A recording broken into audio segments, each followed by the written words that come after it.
那就是乔家那个哑巴，听说脑子还不好。如今乔家已经破产了，他爸爸也死了。你说老爷子到底看上他什么了？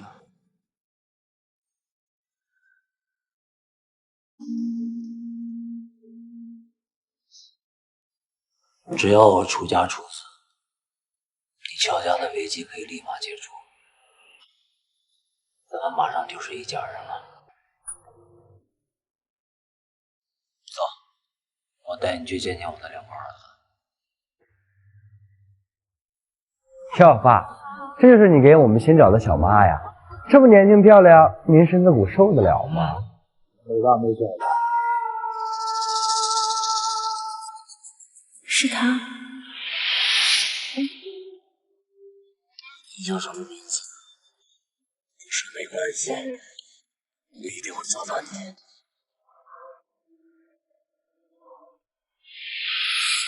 乔乔以后就是你们的小妈，得找会儿要尊敬点。是，小妈。愣着干什么？叫人啊！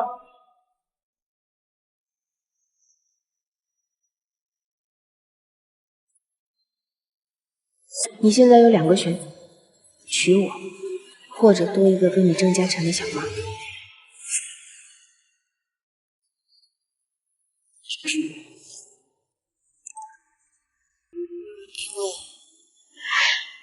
叫呀，大声的叫呀！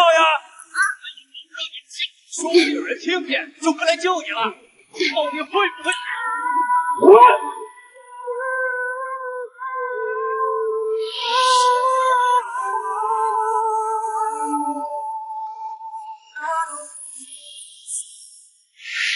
怎么，你也哑巴了？叫小妈？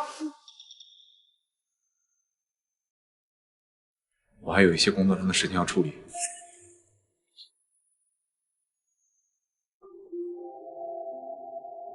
看来他没认出我。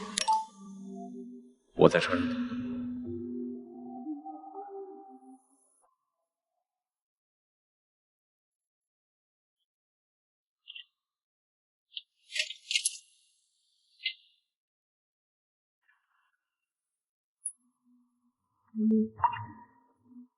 你确定是要跟我结婚吗？你就不怕老头子因为这件事情为难你？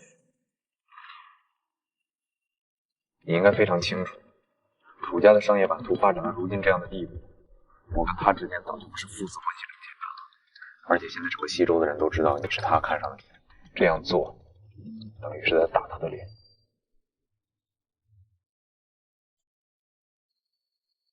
不为难，其实我早就想着过结婚跟他翻脸了。结婚以后，我会负责你妈妈在疗养院里的所有费用，还有你那个妹妹，只要她能保证不再惹是生非，她还是能继续过着锦衣玉食的生活的。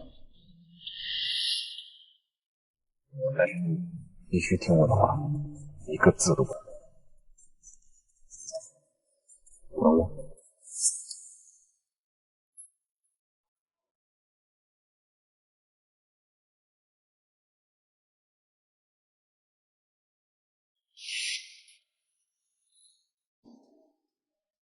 开车，民政局，结婚。姐，你就这么跟楚一凡结婚了？我听说因为这件事情，姐夫已经跟楚氏集团闹翻了，而且楚伯伯还放了狠话，说要收回姐夫在楚氏集团的所有股份。那妈妈在疗养院的费用？姐，你们才结婚3个多月，你就这么相信他？你该不会不知道他是一个私生子吧？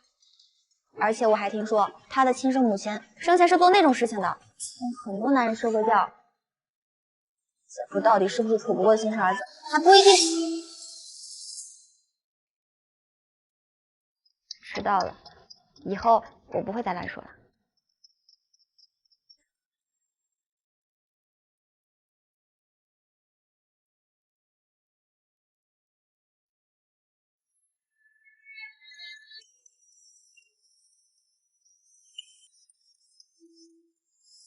大嫂，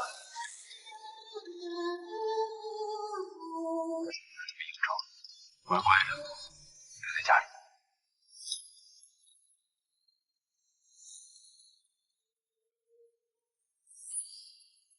只是可惜，他想要结婚的人好像并不是我。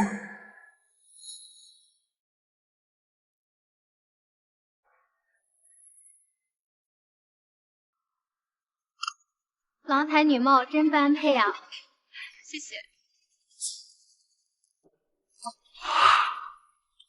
姐姐，你怕什么呀？这场宴会的女主角本来就应该是你啊！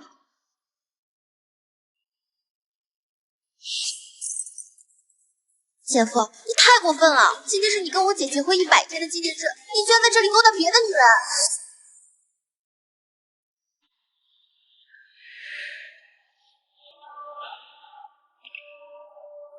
难道她不是小楚总的新婚夫人？真以为才是。我还听说小楚总的新婚夫人是个哑巴来的。小楚总这样的人物，怎么可能会娶一个哑巴啊？我姐姐不是哑巴，她只是……小楚，你来这儿干什么？我有没有告诉你，让你乖乖的在家待着？结婚之前你是怎么答应我的？回去吧，还有你那个惹是生非的妹妹，带回去。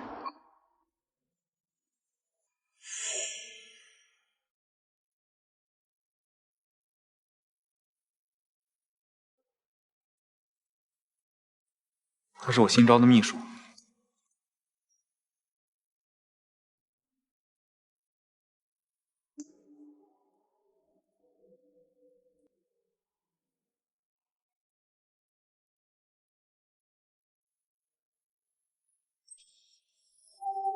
那是这个镯子是我母亲给我留下的唯一的遗物，你带着它，我找到你。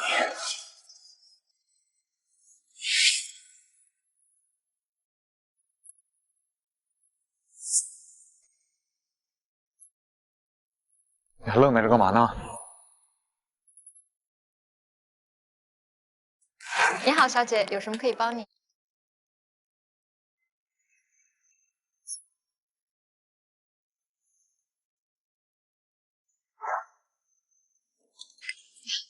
楚总业务繁忙，有消息。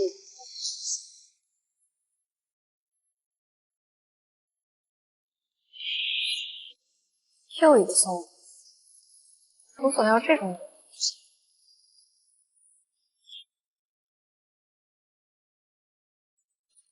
一凡哥，他在比划什么呢？看不懂。不是你该来的地方，还要磨蹭到什么时候？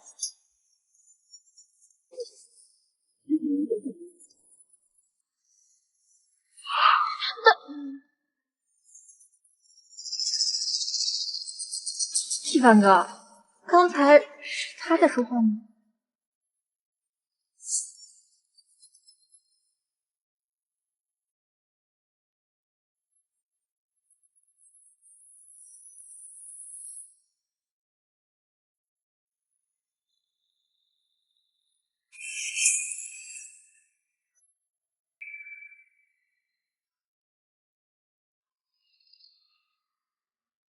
你实话告诉我，你是不是装的哑巴？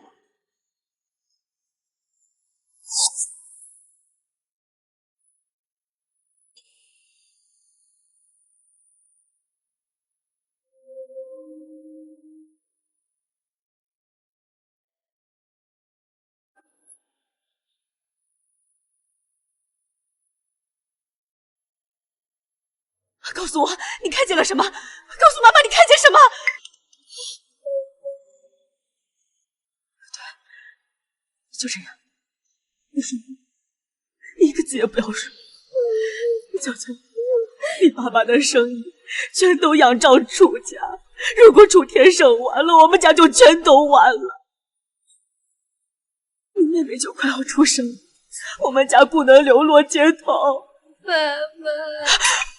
不要叫我妈妈，我的大女儿因为发高烧突然失语，成了哑巴。从现在开始，你不会说，记住了没有？记住了没有？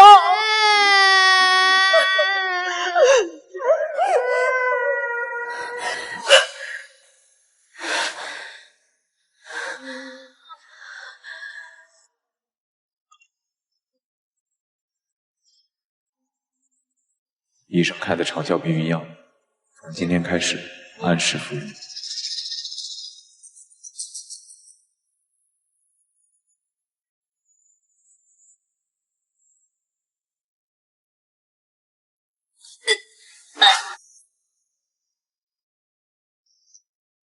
恭喜你怀孕了，通知孩子的父亲，他要当爸爸。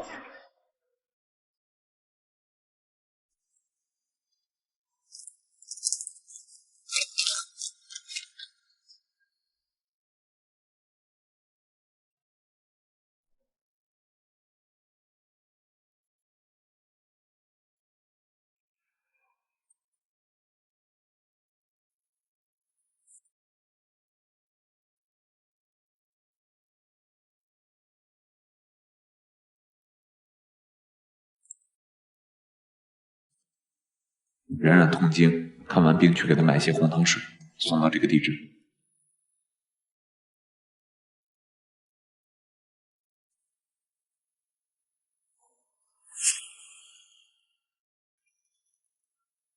一凡哥，我只是生理期而已，不用住院这么麻烦的。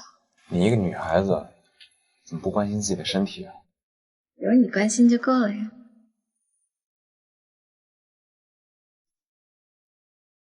一凡哥，我眼睛里好像进东西了，你能帮我吹一下吗？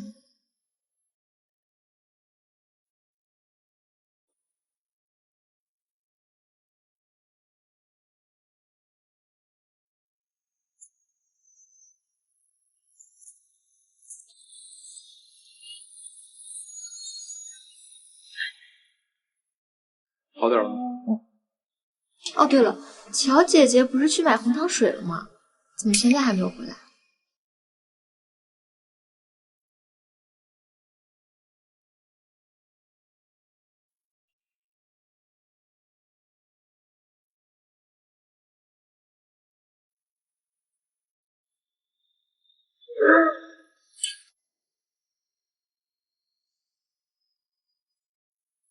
怀孕了，真是好大一个惊喜呀！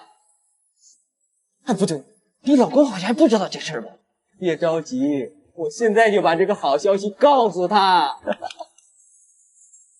小楚总，你老婆怀孕了哦！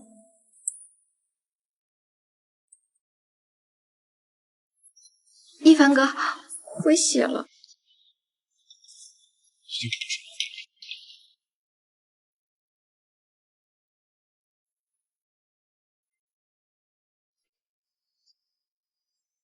小楚总，你老婆怀孕了哦！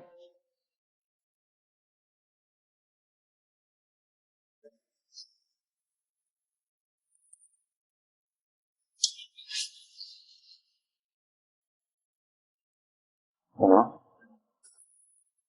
是垃圾信息，我已经帮你删掉了。你都不怀孕了，看来你老公也不怎么关心你。要不你亲自跟他说？哎呦，你是个哑巴，不会说话。不过我这个手机可是安装了最精密的变声器，就算你不是哑巴，他也听不出来你的声音。变声器，儿子，我是你爸爸。儿子，我是你爸爸。儿子，我是你爸爸。我就说是垃圾信息吧，这么低级的恶作剧，把他拉黑就好了。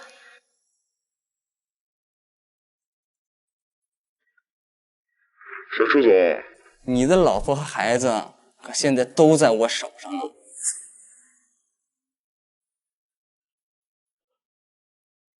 小楚总，你的老婆和孩子可现在都在我手上。老婆、孩子？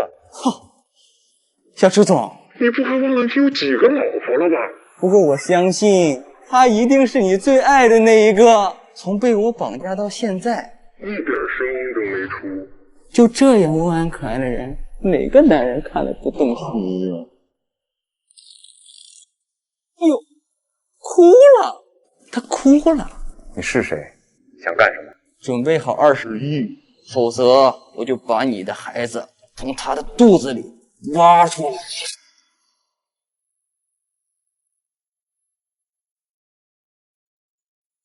喂，小花，你姐在医院呢吗？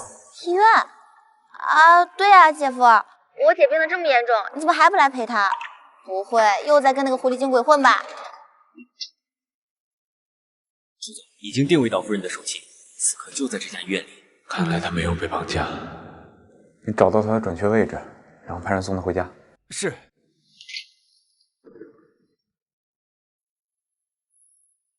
考虑好了吗，小朱总？你老婆的肚皮很嫩，轻轻一划就破了。那就辛苦你帮我把那个孽种处理掉了。你说什么？我说那个女人只不过是我当初娶回来气我爸的一个工具，我就从来没想过她能成为我的妻子，我也没打算跟她之间要一个孩子。既然你那么喜欢帮人处理麻烦的话，那两个麻烦一起帮我处理掉吧。操！捡了个没用的哑巴！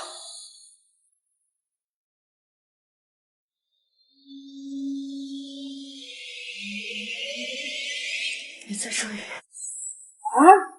再说一遍！锤凡，你再说一遍！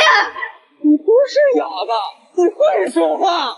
给我带回去，我让他一字一句把刚刚说的话再说一遍。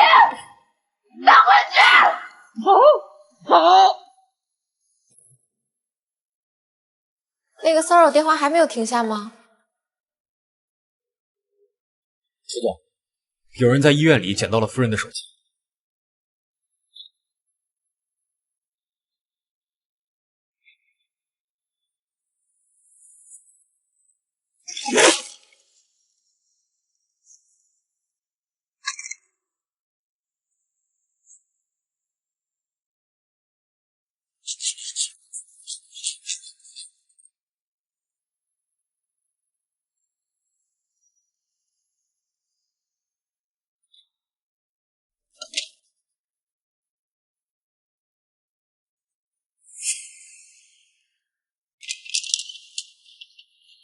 那里，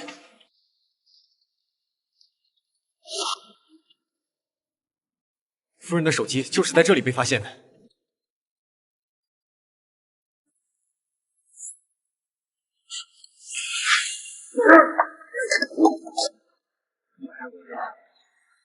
确实是被绑架了，附近的监控设施都被破坏了。这里也有红糖水。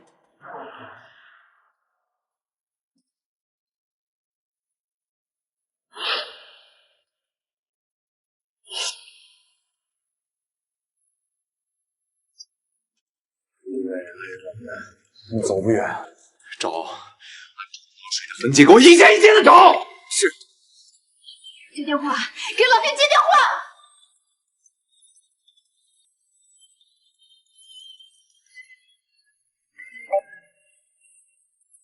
你终于接电话了，锤凡。说出你的条件。条件？我这个手机安装了最精密的变声系统，它听不出来你的声音。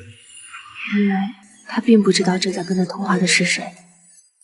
如果他知道了这个孩子的存在，既然你那么喜欢帮人处理麻烦的话，那两个麻烦一起帮我处理掉吧。不能让他知道。你在为了一个麻烦。你让他接电话，现在却要确保人质的安全。你忘了吗？他是个哑巴，会说话的。爸爸。再说，他已经死了。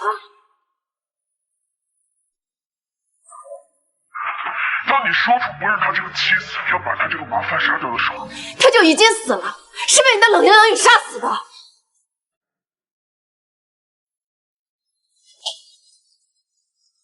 可惜啊，你是个哑巴，说不了能去的话。想死是吗？你很生气。他临死之前也很生气，愤怒、屈辱、不甘，还有对你心存的一点点幻想。他比谁都更清楚他在你心里的位置。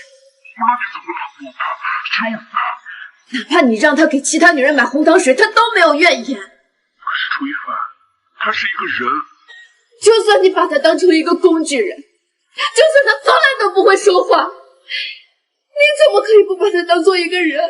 你怎么可以说出让他去死这么无情的话？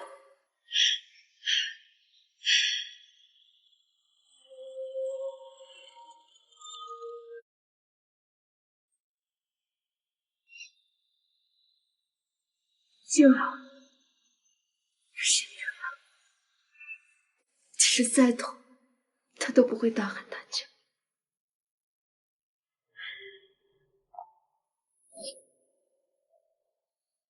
我已经找到你了，变声器。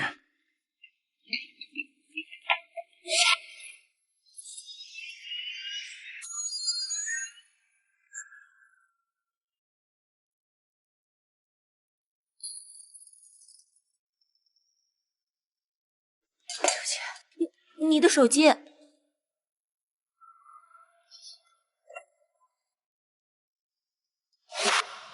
你好，有看见什么奇怪的人吗？奇怪的人。楚董，这是在七台市附近发现的。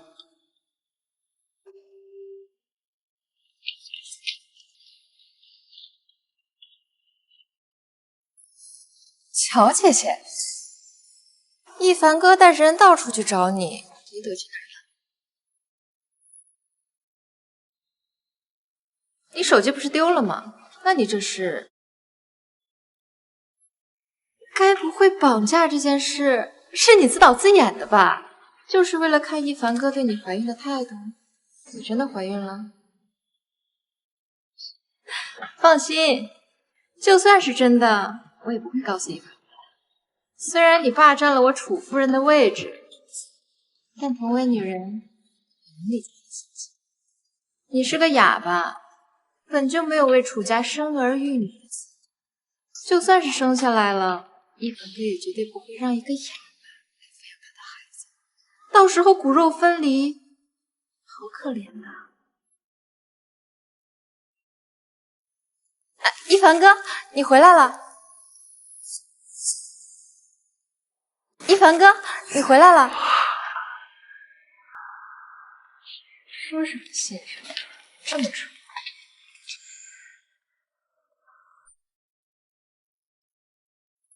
好久不见。裴哥哥。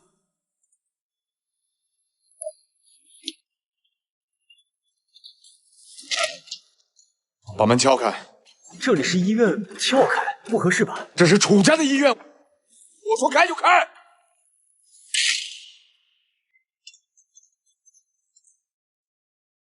说。楚总，离开这家医院了。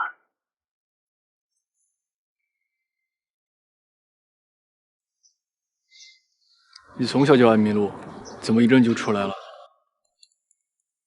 他对你好吗？如果他对你不好，就来找我。你忘了，我是离婚律师。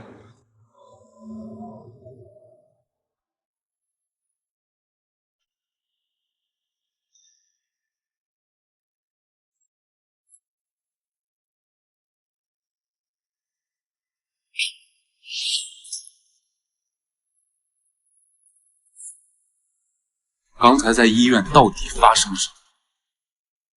男人是谁？那个男人到底是谁？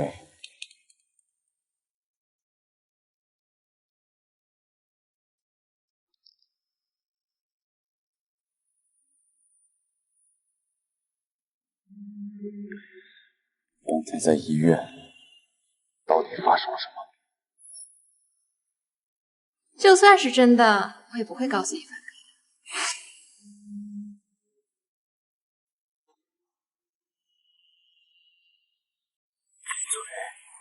我眼睛里好像进东西了，你能帮我吹一下吗？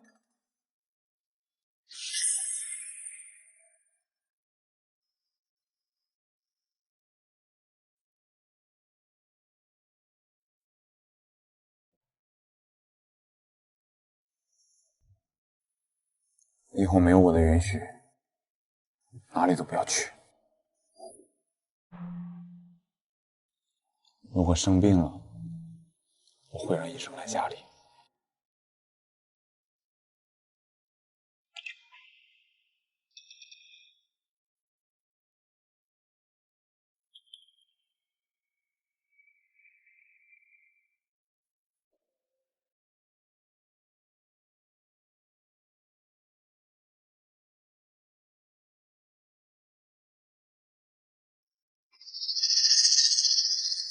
这样下去，她早晚会发现我怀孕了。那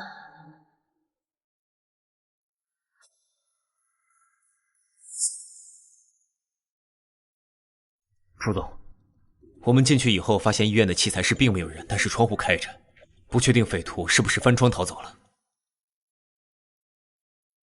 这是在器材室里捡到的。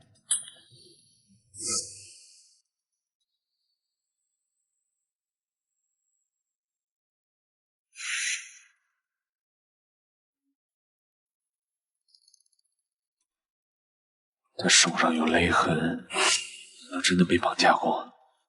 甚至被刀割断的痕迹啊！难道说器材室真的发生了绑架事件？可是夫人不是已经安全回家了吗？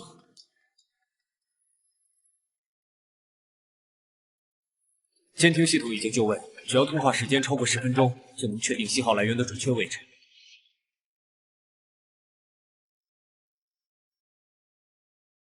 我要的东西准备好了吗？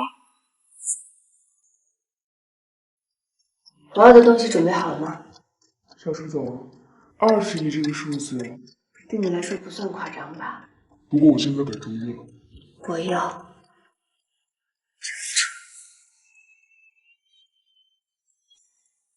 放着自己如花似玉的老婆不闻不问，却一门心思扑在一个小偷身上。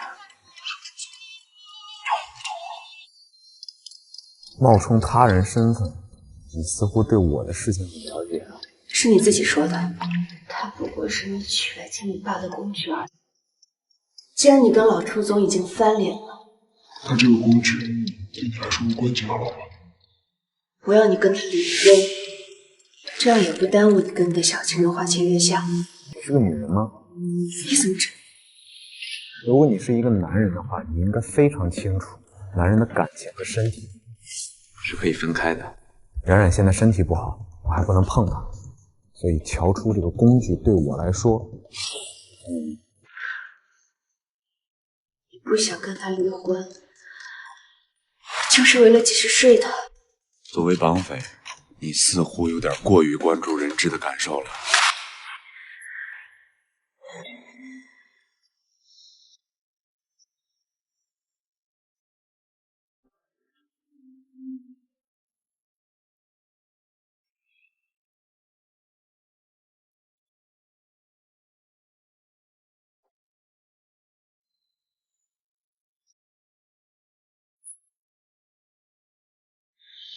通话时间不足10分钟，无法确定信号的准确来源，大概位置就在您和夫人居住的社区附近。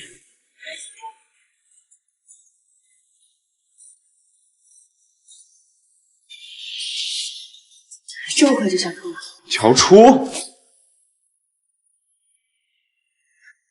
这是我自己的手机。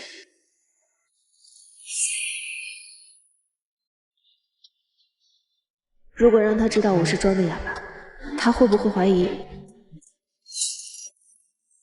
喂，说话。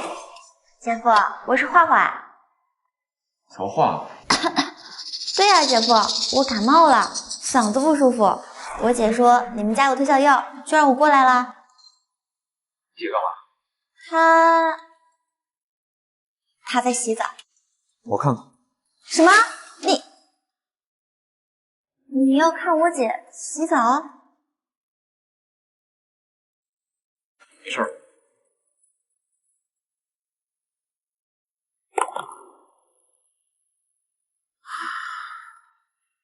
姐，你干嘛让我装感冒骗姐夫啊？我也是你们夫妻情趣不累的一环。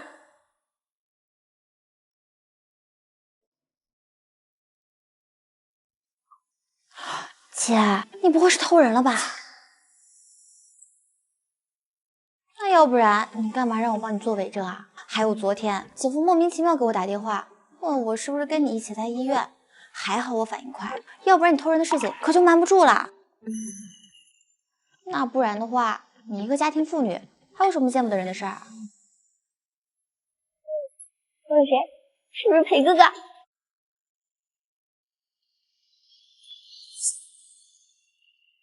你偷了谁？是不是裴哥哥？你不说话，我就当你承认了啊！也难怪你跟裴哥哥从小青梅竹马，如果不是3年前发生那件事情，说不定你们早就结婚了。要我说呀，裴哥哥跟姐夫那个渣男。哎姐，下次你们偷情的时候，把我也带上吧，我保证能给你们打掩护。万一要是被姐夫发现了，我就说裴哥哥是我的男朋友。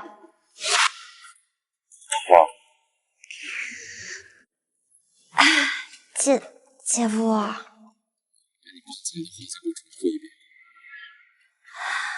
裴哥哥是我的男朋友。上一句，裴哥哥给你这个渣男强。哎，姐夫，你什么时候进来的？我们刚才说的话。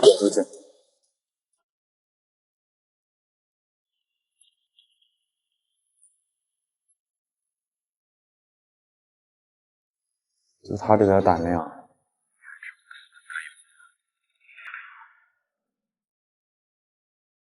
我再问你，在医院到底发生了什么？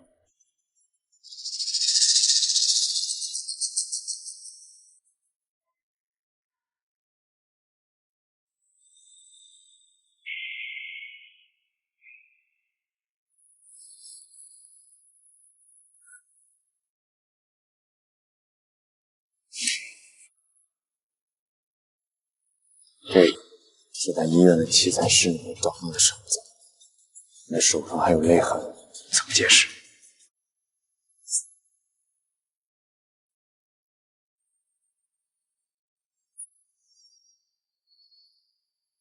器材室里面存放器材，所以在器材室绑匪是跳窗逃走的，但是器材室的门是在外面被反锁的，所以唯一合理的解释就是你打伤了绑匪，然后你逃逸的时候，这一步。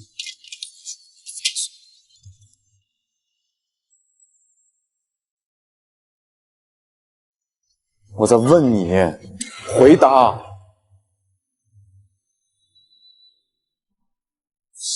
你为什么不告诉我？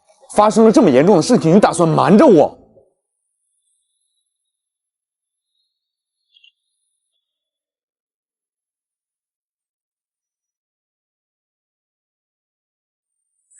那个女人只不过是我当初娶回来气我爸的一个工具，从来没想过她能成为我的妻子。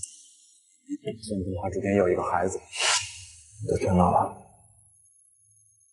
那些话我是说给绑匪听的。怀孕了。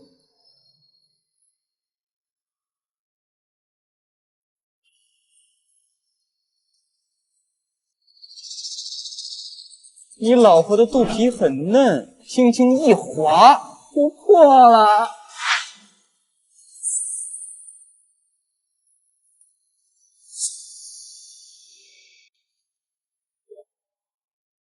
不需要确定绑匪说的话是不是真的。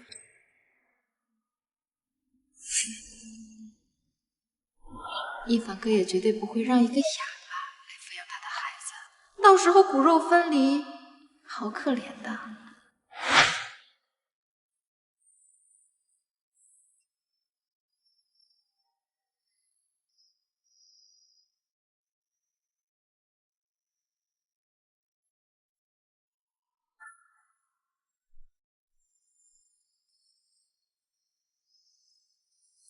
离婚。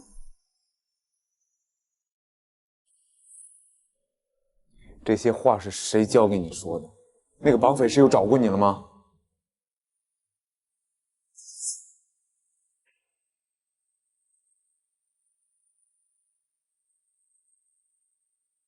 好，没事了，你放心。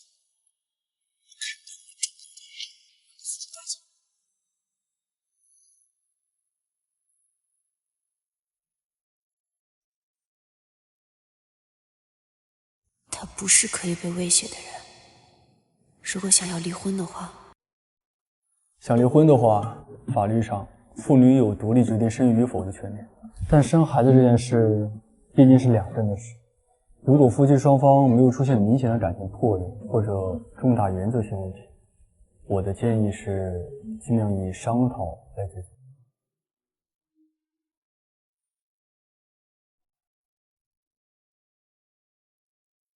我还是那句话，如果他对你不好，就来找我。我指的是我，不是找唐律师，你明白吧？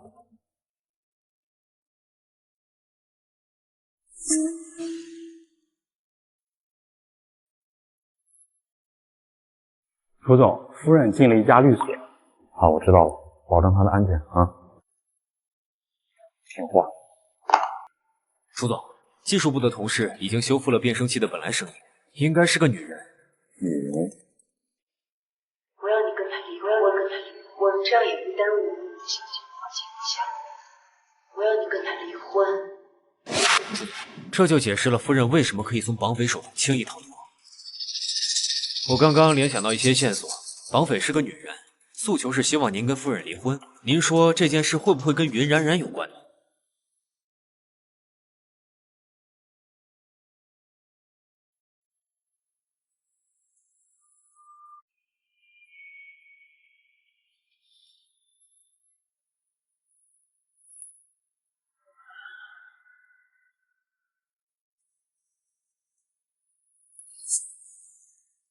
？3年前你突然出国，究竟是发生了什么？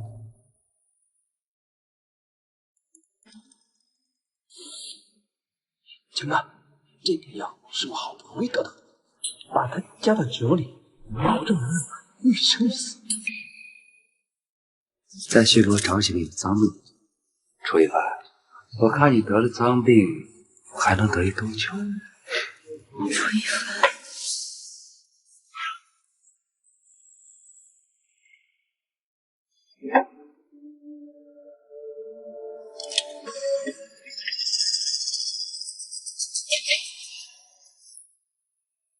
If you wanna feel lost, come out with me. I just want company. Perfect. Unfold your pieces, I want from your 你是打算帮我解决吗？你身上的味道闻起来不像是随便的女人。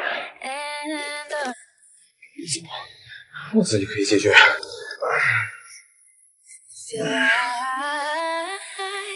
Still, you feel the heartbeats collide. Their fights will slowly subside. How can I be sure? You're why do you love this time? 谁让你回来的？怎么这么不听话呀？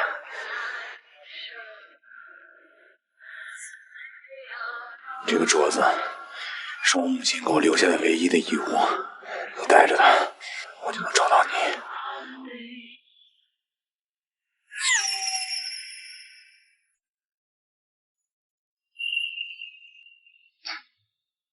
所以你一回来就结婚了？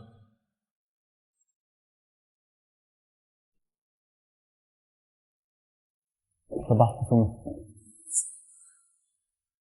夫人已经到家了。他自己回去的吗？还是上次那个男人送夫人回的？一凡哥，你下班啦？这么晚了还不下班？人家这不是想多陪陪你吗？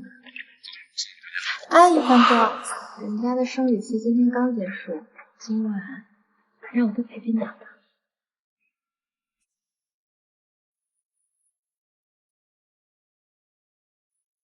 冉冉，这个镯子真的是你母亲给你留下的遗物吗？当然了，一凡哥，这是我母亲留给我最珍贵的东西。楚总要这种女人的东西干什么？楚总，镯子很漂亮，哪来的？哦，朋友送的。楚总，人家还没有男朋友呢。你这镯子看起来很贵重，不是男朋友怎么会送这么贵重的礼物？其实这个是我母亲的遗物，主子要是喜欢，不用了，既然是你母亲的遗物的话，你就带着吧。明天来我办公室报道。我升职了，恭喜你啊，云秘书。他刚才把监控调出来发给我。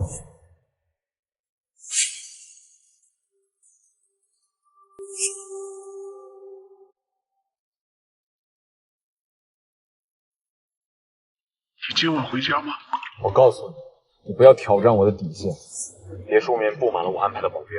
如果你敢靠近他一步的话，我一定会让你原形毕露。你不是不在乎他的心，常做什么事？你是真的想保护他，还是想把他作为诱饵，替真正你想要保护的人承担所有风险？这件事情对你来说很重要吗？当然，我是一个绑匪，只有拿捏住对方的软肋，才有继续谈判的资格。楚一凡，你的软肋是什么？带着他，我就能找到你。我没有那种东西。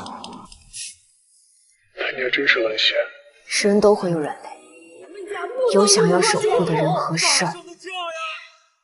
既然你一直把他当做诱饵，那不如把他给我。你跟他离婚，乔治。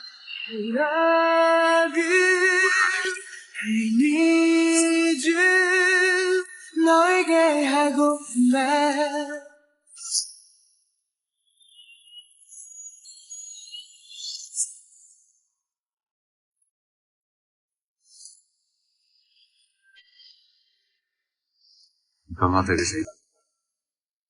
问你话呢？为什么能跟别人打电话说话，跟我就不行？话，话。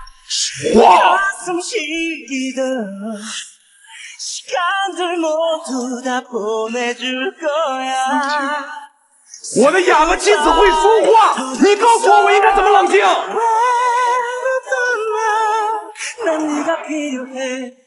I need your love again.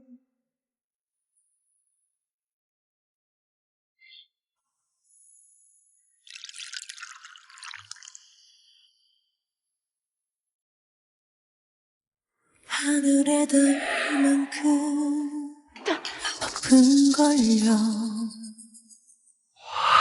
바다를 품을 만큼 넓은걸요 你到底在想啥？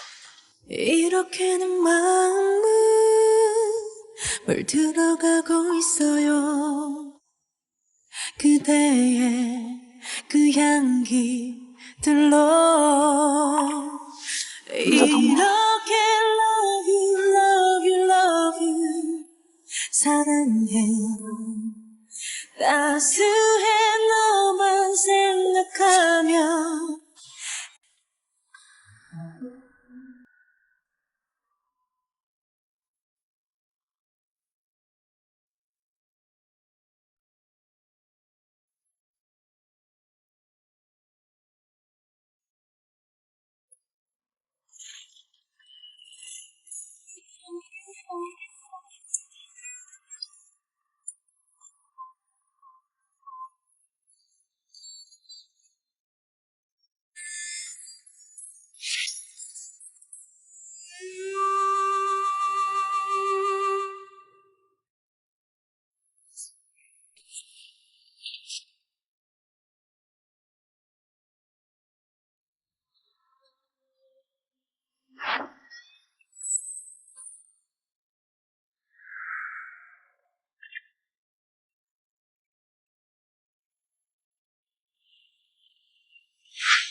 睡，而你可是你能折腾。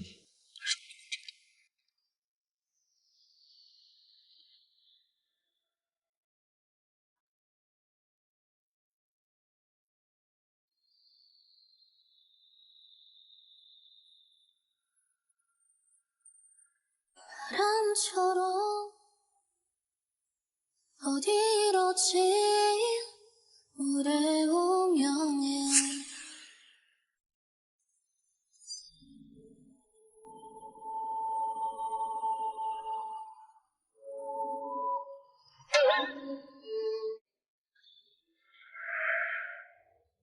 哎，你去哪儿啊？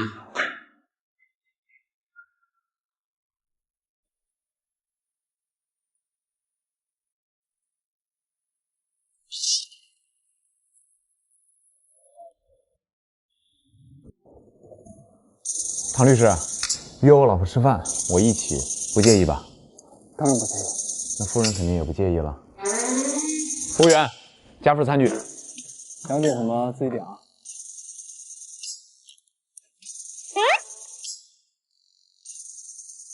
他海鲜过敏，吃不了。他怎么知道？那就来吃块肉吧。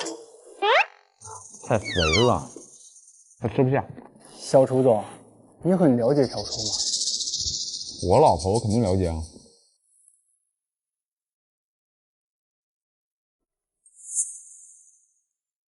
什么？姐，你到现在都没有告诉姐夫3年前你救他的事情，为什么呀？这个桌子哪来的？这是那个女人的东西。你，谁让你管楚家的闲事？你装聋作哑，你为什么不听我的话？楚家在西周可是权势滔天，你乔家只不过是他们手下讨生活的一只蚂蚁。现在楚一凡和他同父异母的哥哥斗得不可开交，如果楚天胜知道你也曾经参与其中，为了防止以前的事情暴露，他是不会放过我们的。我们不可以把那件事情告诉警察吗？我的女儿不会说话，她不会说话。那件事情已经过去20多年了，就凭你一个5岁的小女孩的一面之词，就能把楚天胜扳倒？况且他们是亲生父子，就算是楚一凡相信是楚天胜杀了他的母亲，可是面对楚家千万亿的家产，他能让楚天胜倒下吗？血浓于水，何况在金钱面前，一个早已死去的人根本不值一提。乔乔，妈妈知道你是个正直的孩子，但是你现在必须马上跟我出国，我和爸爸会带着妹妹很快去找你的。只要我们一家4口安全了，我会让你把那个真相说出来的。答应妈妈，乔乔，妈妈求你了。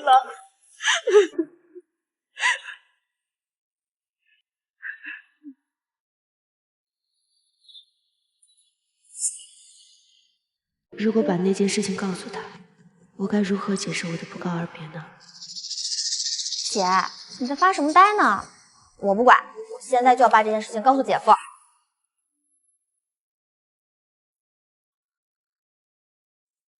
喂，姐夫。不要！姐，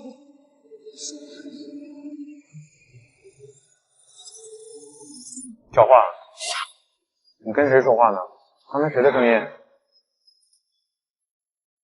我没跟谁说话呀。你打电话没事？啊，没什么事，正想你了。问问你在干什么呢？小初是不是在你旁边？没有没有，那你先忙吧。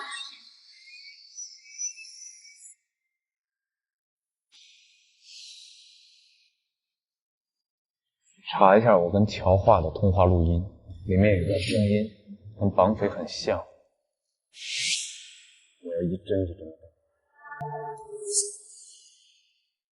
姐，你是不是有什么难言之隐啊？你说出来，我们一起帮你解决啊！就算姐夫不愿意帮你，你还有我，还有裴哥哥。裴哥哥是大律师，他一定可以帮你找到办法的。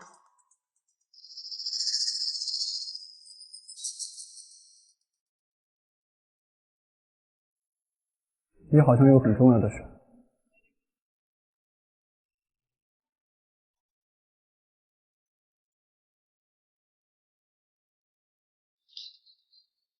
你进行过很长一段时间的法律课程，需要问我吗？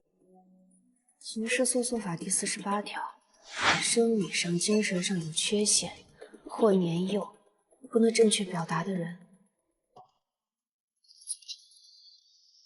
如果儿童智力正常，对于自己亲眼所见的事实经过完全可以表达清楚，这样的儿童是具备证人资格的。但由于年龄和认证能力的限制，小孩子的口供在准确性跟完整性上实在不足，是否能完全采纳，甚至达到定罪的标准，必须结合其他证据进行验证。其他的证据？叫出去律所干什么？咨询了一些法律相关的问题。不过上次他去律所是咨询离婚。离婚？他要跟一凡离婚吗？似乎是因为二少爷身边那个叫云冉冉的女人。云冉冉？局长你好，我是楚总身边新来的秘书，我叫云冉冉。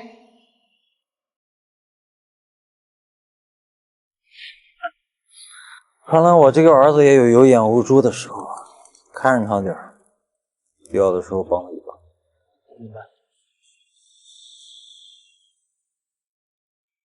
那件事情已经过了20年，很难再有其他的证据。现在妈妈一个人在疗养院，画画又还在读书，而我也没有工作。如果我将真相说出来，却不能为楚天胜定罪，妈妈跟妹妹都会置身在危险之中。何况，这是他想看到的结局吗？声音对比的结果已经出来了，结果跟您猜想。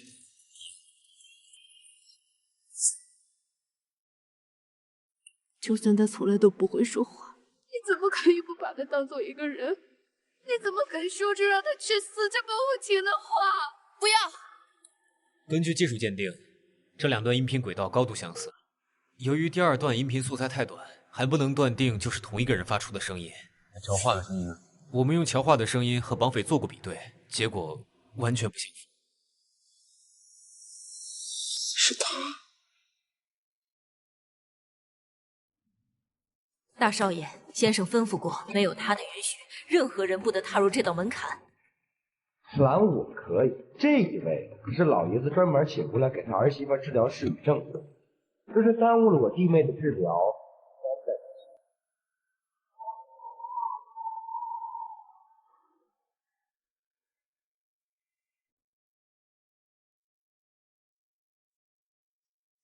弟妹啊，这治疗方式啊可能有些疼，你要是受不了就叫出来啊。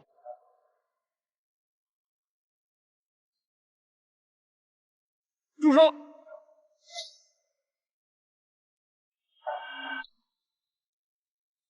先生，你回来的刚好，他们……一凡啊，你可别误会，我这是奉老爷子之命来给弟妹治病。你也不想自己的老婆永远是个哑巴，要是治好了，你还得谢谢我。要是这样的话，那就杀吧。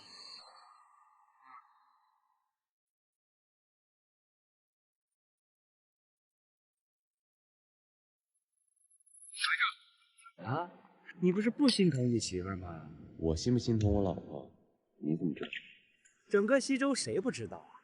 你才刚结婚就跟你的秘书搞一块去了，名车呀、名表啊，流水一样往那儿送。倒是我这位弟妹浑身上下哪有一点豪门夫人的样子？一个哑巴，平时也不抛头露面，要那些贵重的东西干什么呢？弟妹，瞧瞧，这就是你选的男人。这要是当初你跟了我爸当我们小妈，何至于受这种屈辱？我看你不如跟了我吧。到底渣不渣？不知道老爷子抽了什么，突然让我带着警医生的事乔装一个哑巴能说话？扎，马上给我扎！不过我提醒你一点啊，好好想一想，老爷子当初放你开的时候，在这么多人看着，给一针扎进去，扎不好也就算了，但万一要是开口说了点什么不该说的话，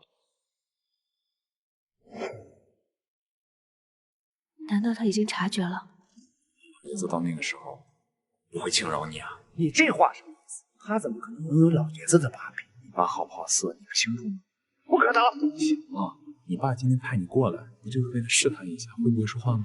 你怎么知道？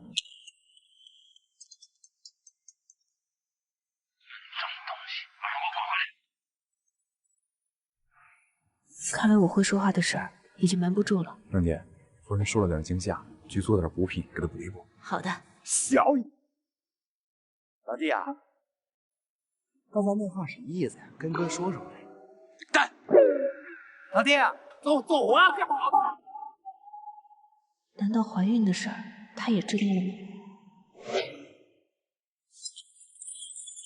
我让你去查查乔叔会不会说话，你闹这么大动静，你生怕你弟弟不知道是吗？楚一凡不是不在乎那个乔叔，他不在乎，你前脚进去，他后脚就回家了吗？不过让你这么一闹的话，也不是怒疏忽。什么疏忽？那个女人全程都没有说话，她到底会不会说话？用你这个猪脑子给我想想，乔楚能给我造成多大威胁？我要的是你弟弟的反应，知不知道？蠢货！哦，我明白了吧？那个云冉冉，她就是个挡箭牌，对不对？加强对乔楚的监视。是。好。哎，爸，乔楚手里到底有个什么把柄？不要忘了给我办好你的事。哎，爸，我那20亿，一凡，我的好儿子，如果哪天我要动乔楚，你会是什么反应？老板，咱们之前已经跟绑架乔楚的绑匪确认过，乔楚会说话，是在装一旁，是不是应该在他说出那件事情之前？楚强这个蠢货一闹的话，现在全世界都知道乔楚哪有我的把柄。万一他有任何三长两短的话，一定会怪在我头上。当务之急是让他赶快离开伊凡。他不是怀孕吗？你知道怎么办？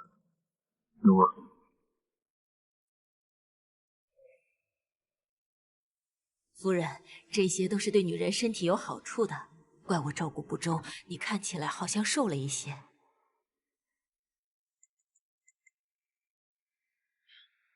这些都是先生要求做的，既然先生发话了，夫人，你好歹吃一点吧。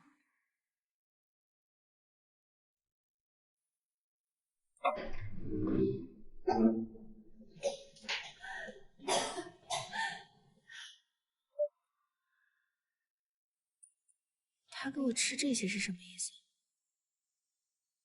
难道他都已经知道了？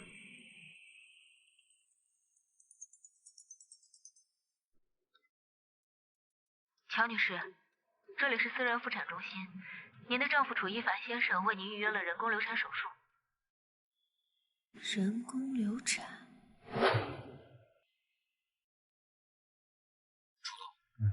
这是夫人在遭遇绑架那天医院的就诊记录。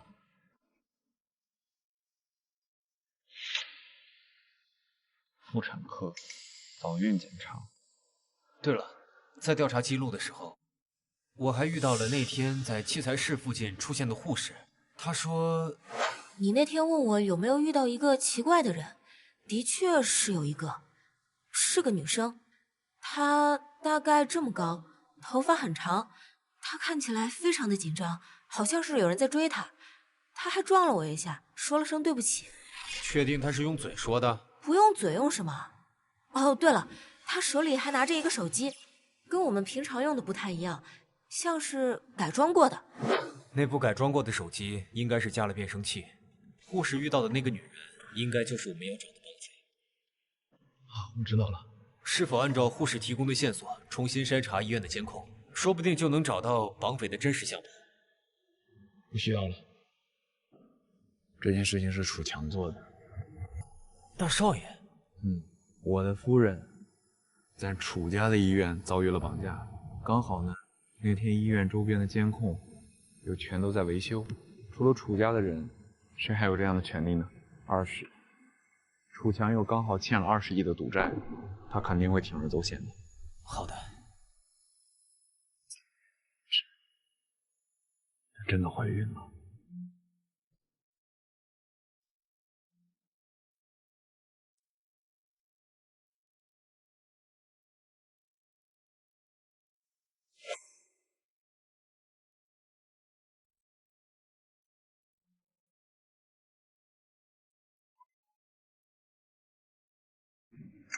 已经12点了，睡这么晚吗？你在关心一个绑匪的身体健康吗？是的，因为如果你不睡的话，我的夫人随时都有可能有危险。你不希望他有危险，当然，因为就会对你有威胁吗？我的夫人是一个什么样的女人？她是你的夫人，又不是我。还记得第一次见她的时候？第一次。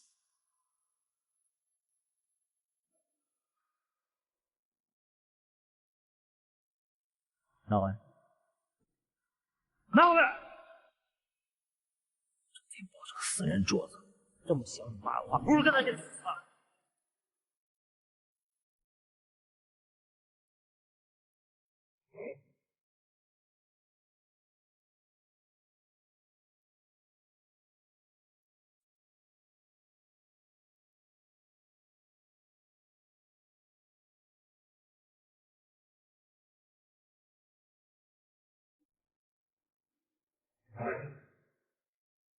那个时候，他烫得满手都是水泡，但他还是小心翼翼的，怕我也被烫到。他没有喊疼，他甚至没有发出一丁点的声音。你居然还记得？可是从那以后，我就再也没有见过他了。手怎么了？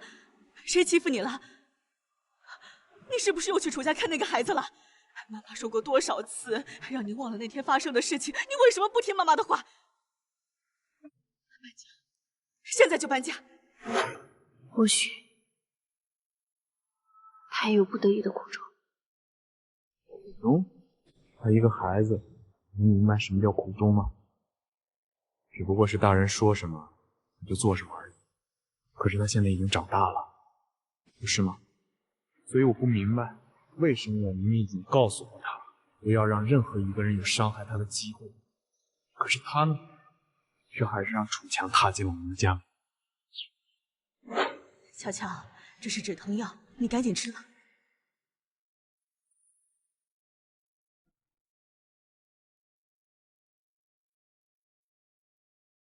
可是楚天胜需要，楚天胜需要确定你是不是永远都不会说话。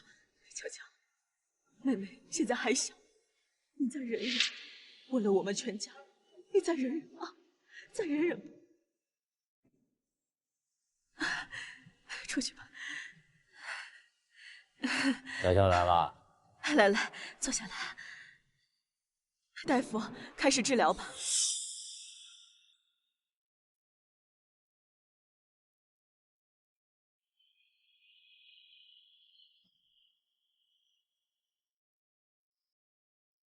女儿，忍一忍，再忍忍就过去了啊。因为这些事情，他都已经习惯了。我还不能习惯。你是在为他打抱不平吗？我只是在责备我自己的无能。我不知道在他身上发生过什么，我也不明白为什么。每一次和我接触过后，他就会在我的世界里面消失得无影无踪。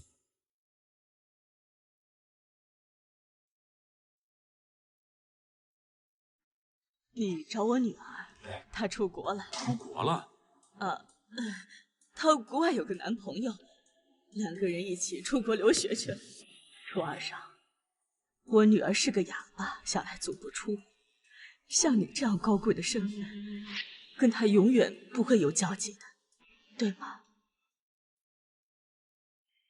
明白了，打扰了。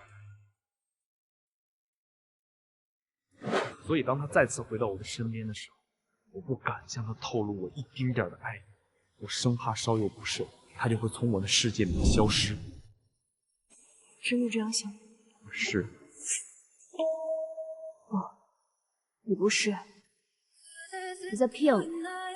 我是一个绑匪，你怎么可能轻易向我展示你的软肋？你之所以那样说，是你想让我以为只要抓住强冲，你就会满足我的任何要求，而你真正在乎的人就可以高枕无忧。不然，你怎么会给他预约人工流产手术？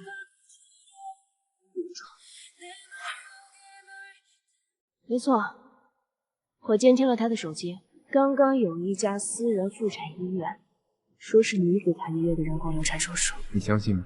你相信这件事情是我做的吗？如果你相信的话，你就不会给我打今天这通电话了。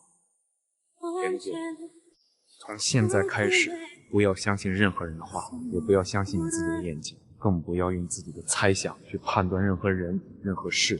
相信你自己的内心，去做你想做、你认为正确的事情。认为正确的事。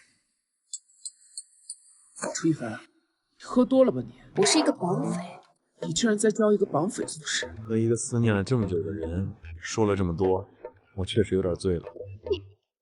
你在调戏我？我可是绑匪。尊敬的绑匪。你。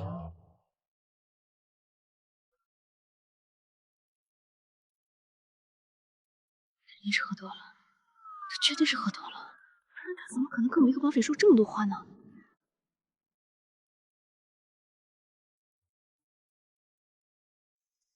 他该不会是中了什么奇奇怪怪的迷药吧？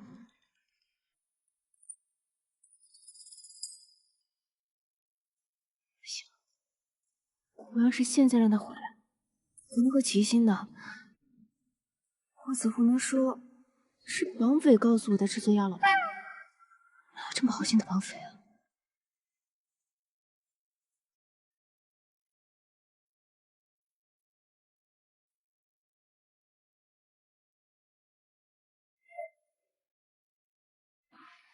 这太近了。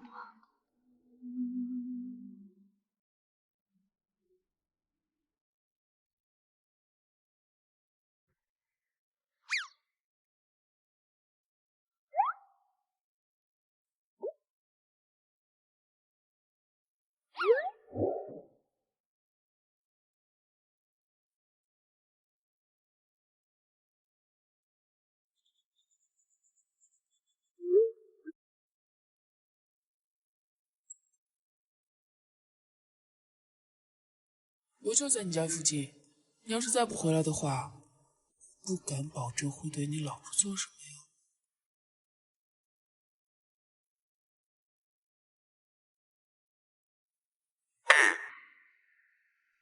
他要是回来，问我怀孕的事情怎么办？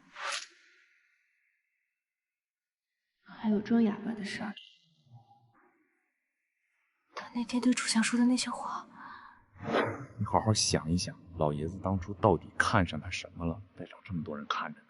你这一针扎下去，扎不好也就算了，那么万一要是他开口说了点什么不该说的话，我已经猜到什么了吧？如果他知道我要把他的亲生父亲送进监狱，先生回来了，这么快就回来了？难道他真的很关心我？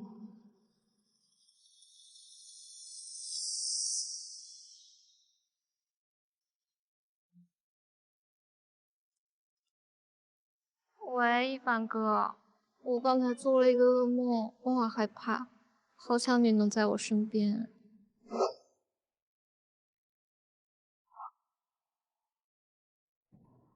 现在在工作，也得给你买一台限量版的跑车。真的，一凡哥，你对我最好了，亲亲。别闹。哦。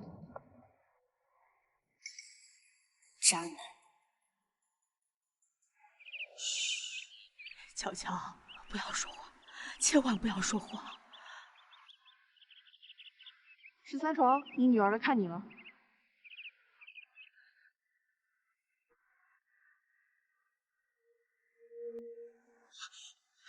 你说什么？你要把楚天胜当年杀妻之事公之于众？发生什么事了？是不是楚一凡对你不好？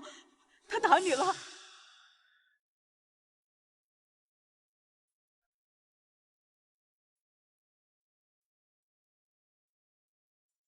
那为什么这么好的日子你不想过了？我怀孕了。谁让你说话的？谁让你开口说话的？妈，我怀孕了。之前那些事情我欺骗了所有人，难道我还要继续欺骗我的孩子吗？不，乔乔，你是清楚的，凭你一个人的供词，根本不足以给楚天胜定罪。就算那些事情被重新调查，在他被定罪之前，他是不会放过我们母女三人的。楚一凡会帮我们的。他为什么帮我？他们可是亲生父子。他是一个好人。好人？好人就不会生气了？好人就必须帮我们吗？乔乔，被害的是他亲生母亲。是啊，他很爱他的母亲，他恨楚天胜。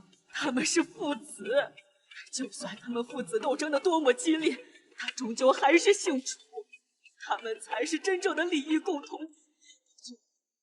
他奇怪，只能是你，怎么瞒了他这么多年？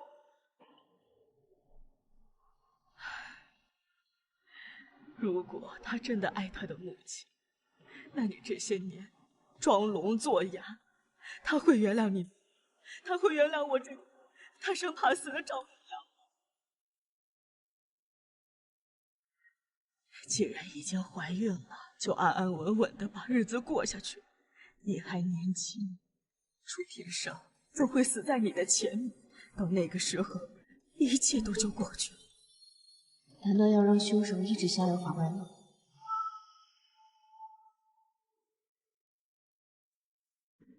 老爸，乔初去了疗养院，有人听到了他和他母亲的对话。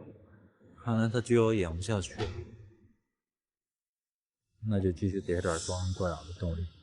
明白。不要用自己的猜想去判断任何人、任何事，相信你自己的内心，去做你想做和你认为正确的事情。我要报案。那我先走了，花花，明天见。不知道姐姐怎么样了？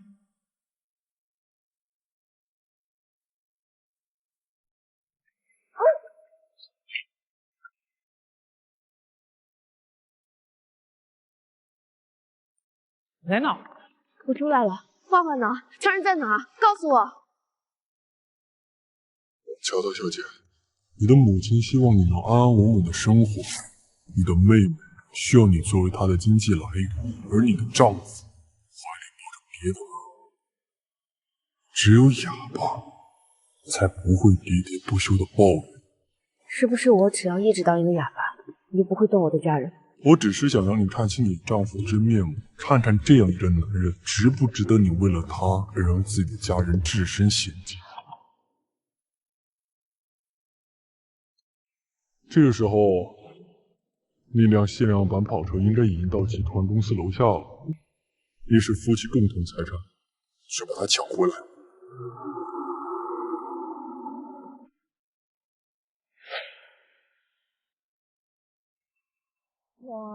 哇，这次是涂总订的那台限量版跑车，据说整个西周只有这一台。冉冉，你命可真好啊！只要你们像我一样努力工作，一凡哥也不会亏待你。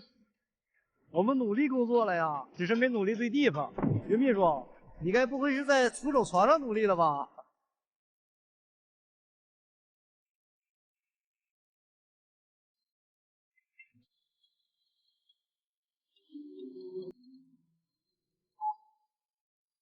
真的要这样做吗？你这么软弱，等到跟楚一凡离婚的时候，难道打算净身出户吗？到那个时候，你妹妹的学费，你妈妈的疗养费，还有你肚子里的孩子，我可以自力更生。花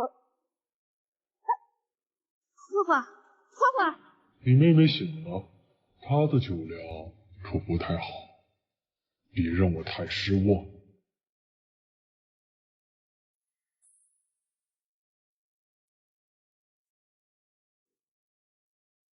他一定在监视我的动作，为了花花，只能这样了。冉冉，我还没坐过跑车呢，你能带我去兜兜风吗？啊？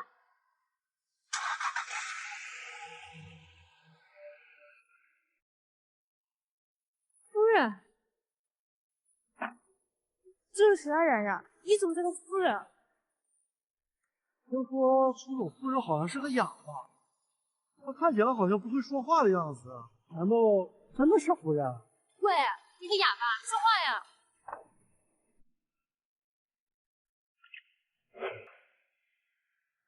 那个人不允许我开口说话。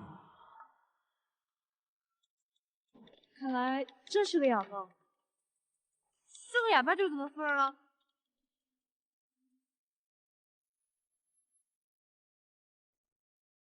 你怎么可能？我们夫人虽然是个哑巴，当初乔家还没有破产的时候，我们夫人也是个千金大小姐，怎么可能像你这样没有素养？夫人一向忍气吞声，今天这是怎么？难道她也想要这辆跑车？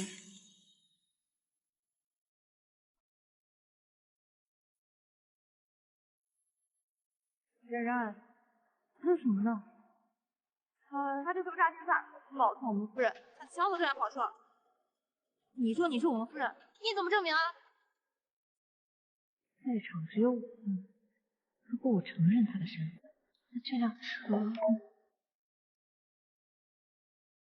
你看着冉冉干什么？我实话告诉你吧，冉冉是我们楚总的心头肉，这只手镯是楚总妈妈的遗物，楚总把这么重要的东西送给冉冉，就算真的夫人来了，也只能给她提鞋。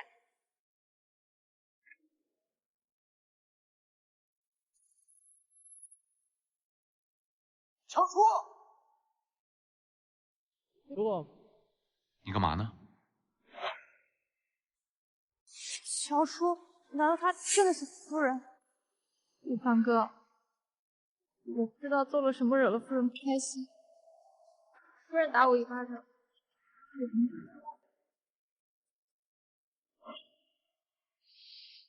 现在越来越放肆。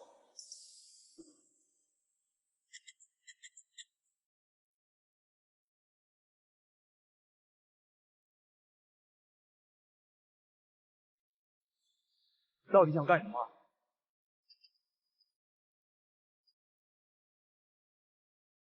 云冉冉是我的人，我让她叫你可以叫你。这辆车是我送给云冉冉作为优秀员工的奖励，如果你有意见的话，公司给你，你来做。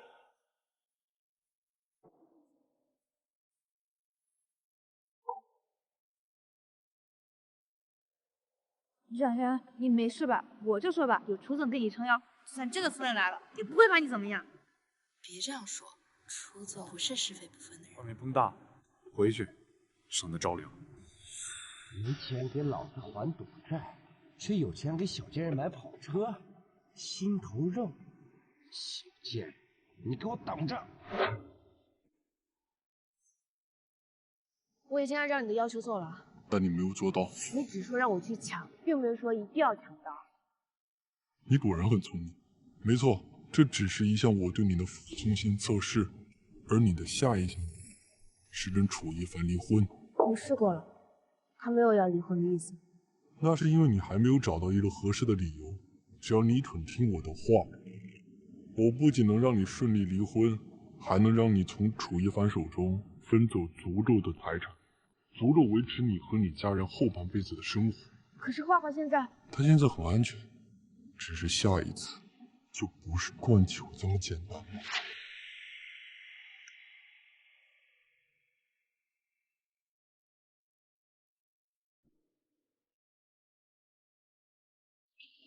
把他送回学校。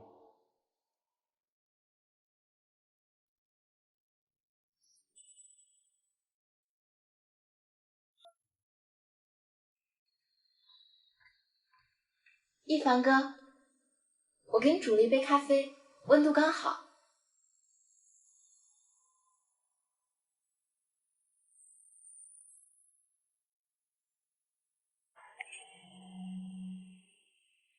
今天这件事情吓到你了？今天是我不好，夫人不会说话，我应该好好帮她解释的。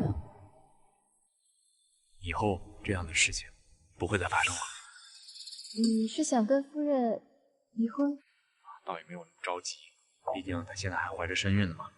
果然还是要先把肚子搞大。一凡哥，咖啡凉了就不好喝了。这么晚了，怎么没去试试车啊？我现在有车了，之前都是你开车送我回家。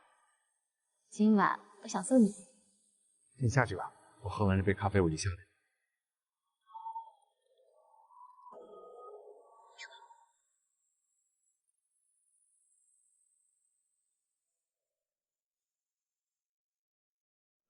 我不仅能让你顺利离婚，还能让你从楚一凡手中分走足够的财产。这个人到底想做什么？如果只是为了让我继续装哑的话，为什么还要帮我和楚一凡争家产？或许他能给我答案。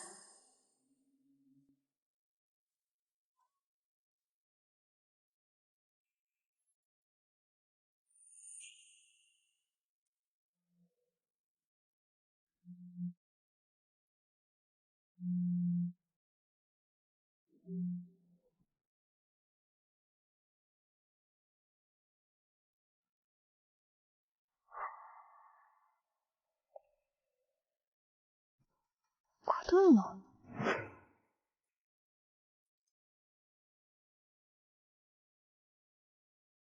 到这个地址来，你会得到离婚的理由。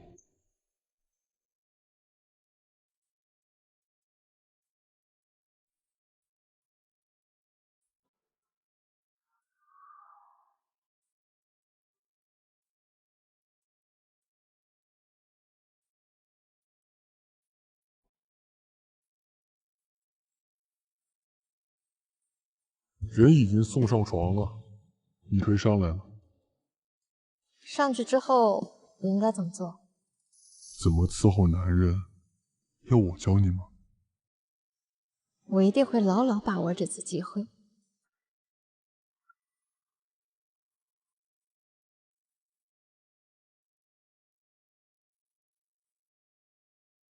一凡哥，我终于要真正成为你的女人了。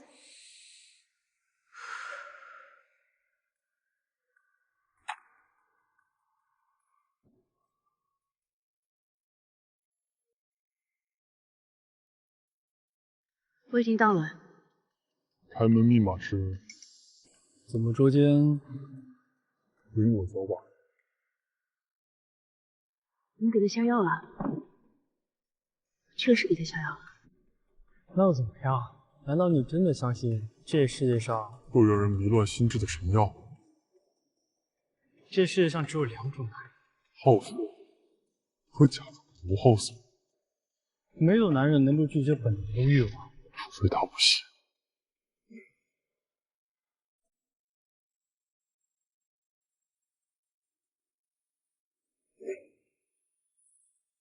进去吧，好好看看被欲望支配的男人是多么狼狈。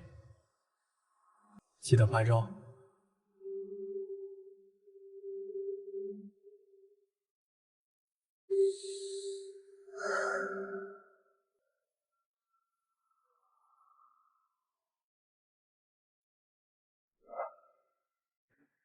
已经完事儿了，洗澡也不开灯，该不会他们在浴室里？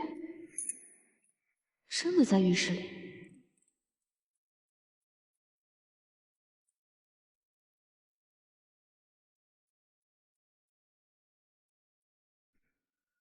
我洗好了，该你了。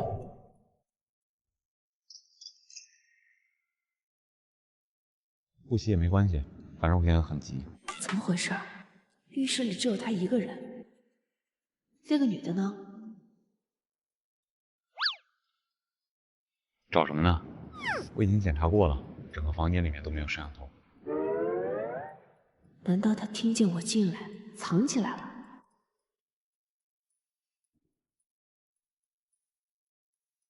藏哪儿去了？如果你今天找不出第三个人，今天晚上就只能你陪我了。他没认出来我，该不会有夜盲症吧？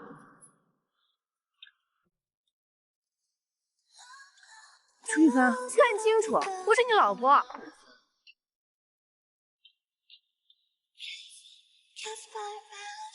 我老婆不会说话。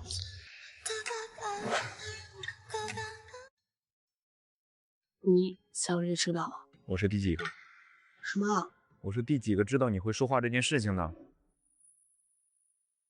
5个、6个，还有第7个。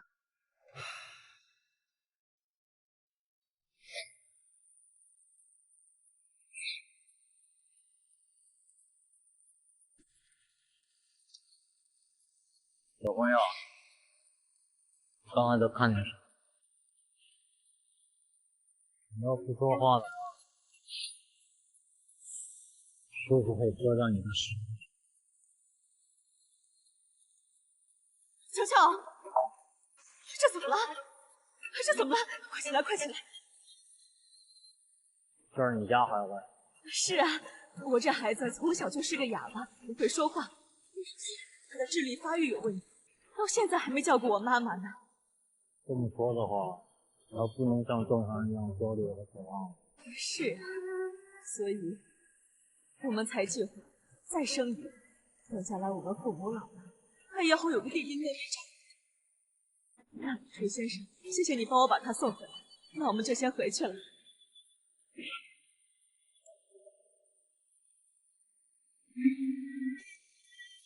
你的球。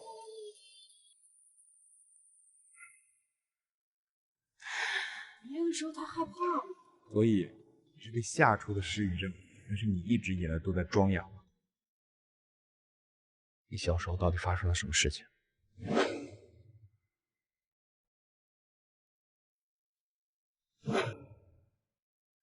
如果他真的爱他的母亲，那你这些年装聋作哑，他会原谅你吗？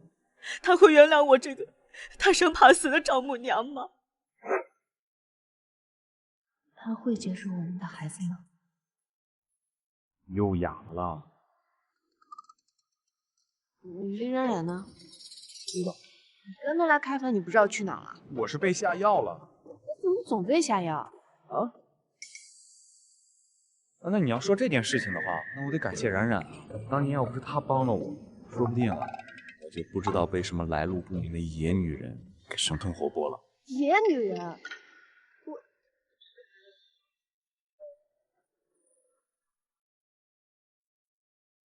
小朱，你知道我为什么会手语吗？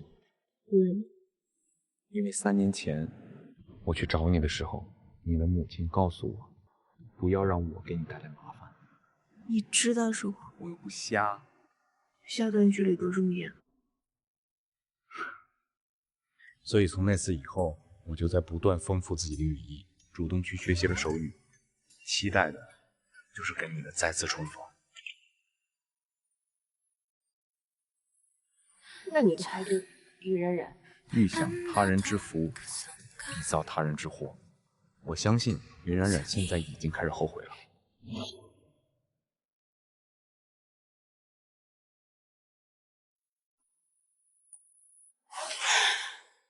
你们是谁？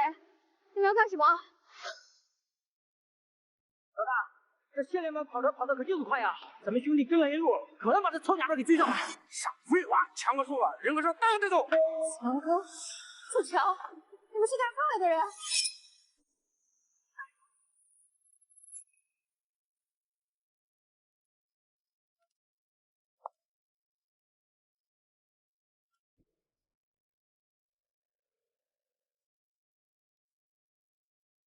看来事情进行的很顺利。你好像看起来不开心。如果你的妻子出轨了，你会开心吗？我没有妻子。这年头绑匪还真有意思啊，就喜欢跟受害人说自己的私生活。怎么，你是有什么难以启齿的苦衷吗？小乔，陪弟弟一起玩球好不好？小女孩家家的，玩什么球？放风筝去吧。去吧，去吧。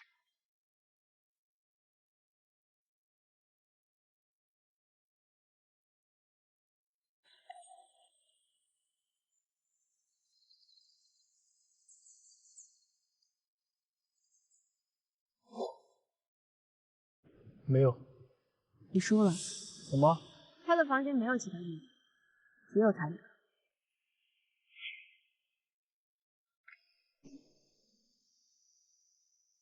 树洞，袁秘书在这杯咖啡里加了东西啊。我知道。那么接下来，不入虎穴，焉得虎子。我让你准备的东西呢？这场戏演了这么长时间，这时候再收尾。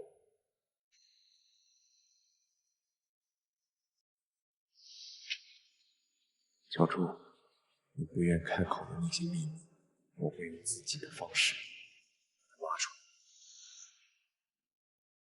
我们都被他耍了，你我还有云冉冉，都只是他计划中的一环。检查一下你右方上衣的口袋吧，里面有一个定位器，是他放进去的。这是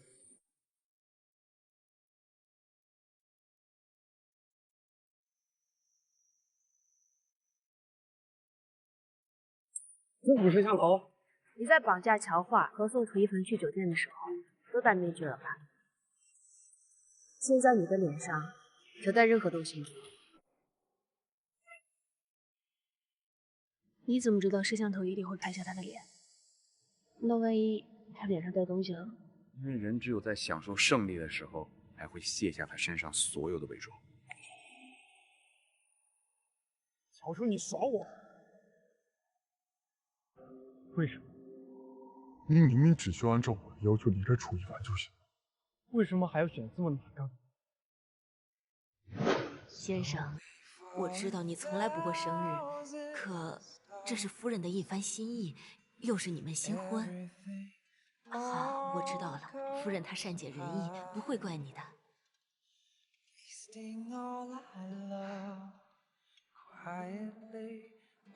夫人，先生在南州出差，这单生意非常重要，所以。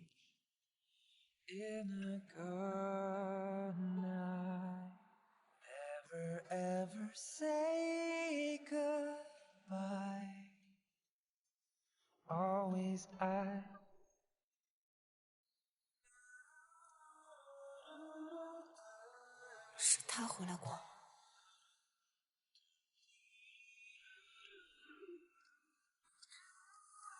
哎呦，先生，你慢点吃，这么多呢。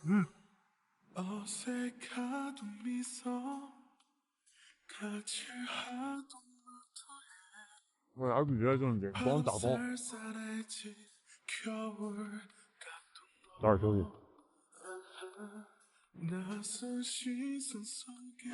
因为无论他如何假装对我冷漠，我始终相信他的心是热的。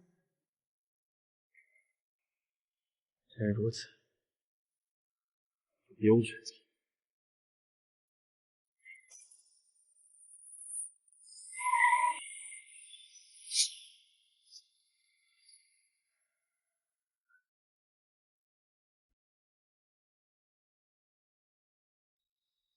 小主，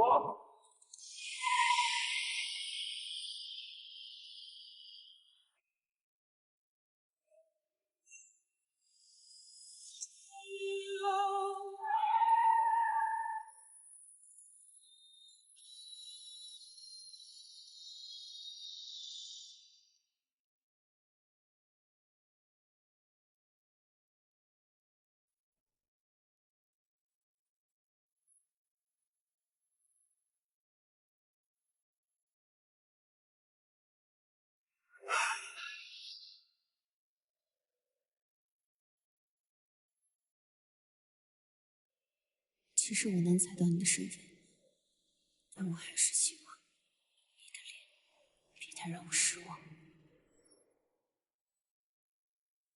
好好休息，家里比较安全。你妈妈跟你妹妹呢，也都已经保护起来了。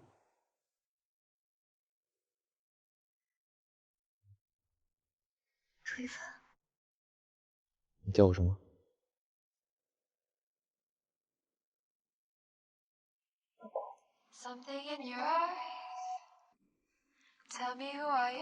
我承认，我不会因为3年前你救过我，我就因此深深的爱上你。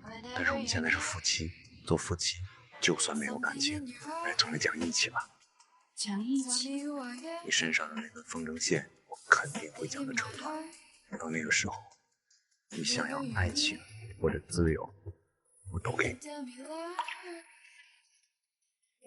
可是我不敢说，就是害怕失去你。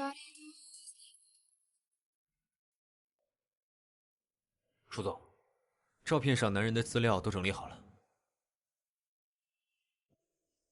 唐雨培，28岁，20年前跟随他的生母搬到了夫人后来一家居住的社区，至此两家一直都是邻居。而他的母亲只是一名普通的家政工作者，并且我们暂时无法查到有关于他生父的任何资料。私生子，又或许有人想抹去他与生父之间的联系。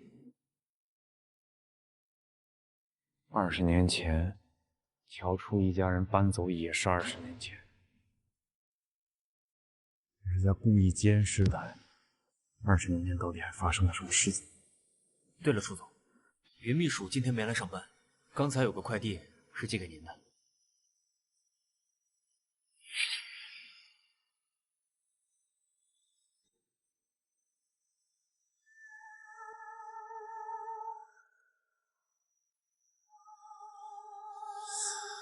这是云秘书手上戴的，这是个假货，也是辛苦他们大费周章的给我寄回来。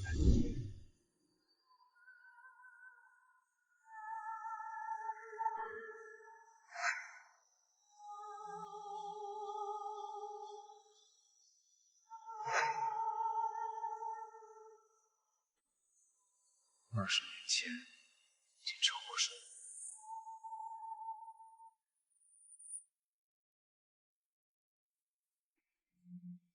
不接吗？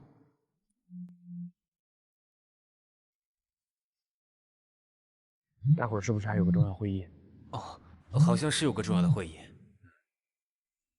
于秘书今天没来上班，你记得扣他工资，顺便问问他是不是不想干了。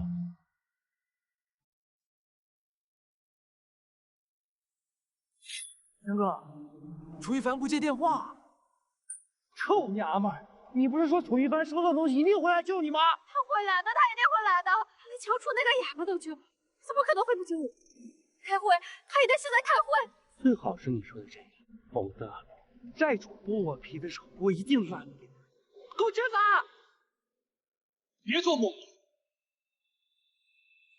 楚一凡是不会来救他，会救他的是乔初。强哥，是不是楚一凡的人来了？是你是那个让我给一峰队下药的人。我暴露了，陈峰会是楚乔那个蠢货接走了你败局的人。您的小儿子起了疑心，就算乔叔永远不开口，他一旦查出我的真实身份，那件事就瞒不下去了。你打算怎么办？人不为己，天诛地灭。老板，您这段父子关系应该保不住，但真相绝对不能公之于众。一定得找一个合适的替罪羊。明白。去吧。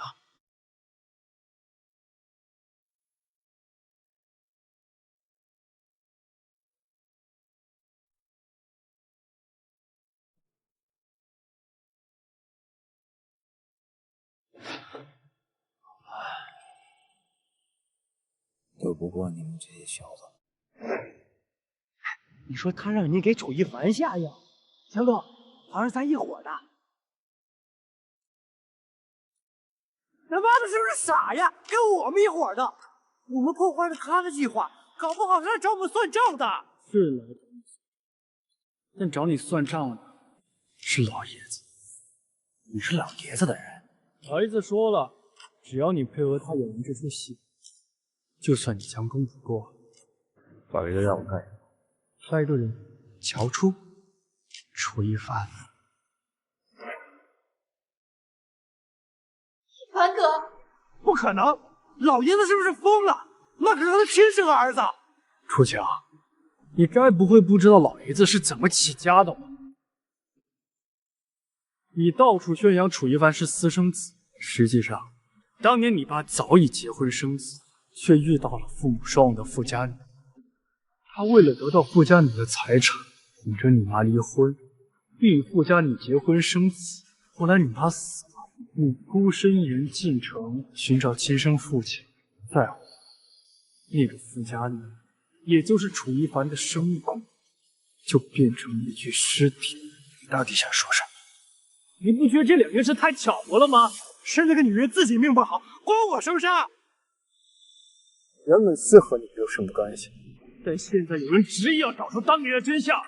一旦你父亲楚庭胜倒塌，20亿赌债就再也没有可能还上了。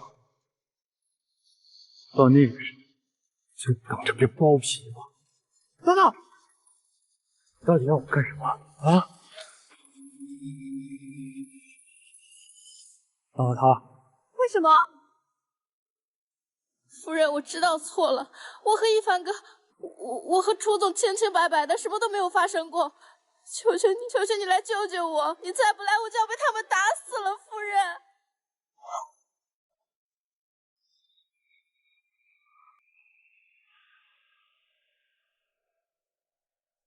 夫人，车在等着了，去做产检吧。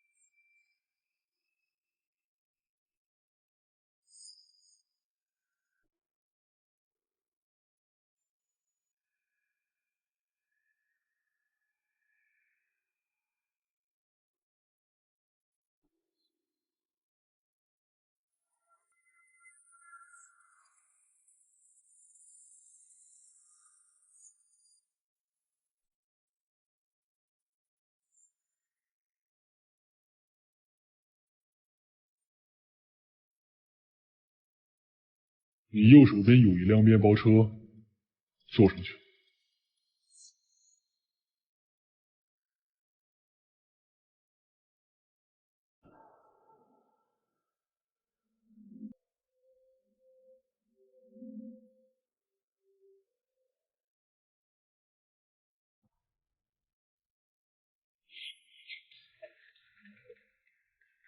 小妹，别在这儿。弟妹，几天不见，怎么还胖了？胸还大了啊！强哥，回林胀奶都这样。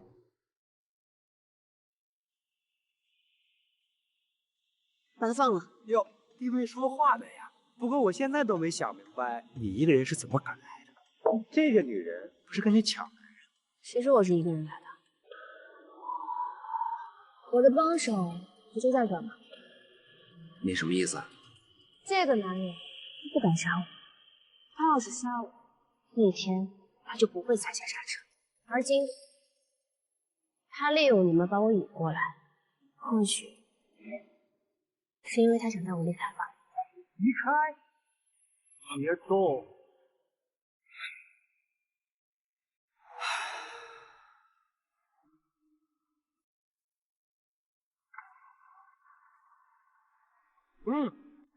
这部手机会在2个小时之后自动发出警示，到时候楚一凡会来救你。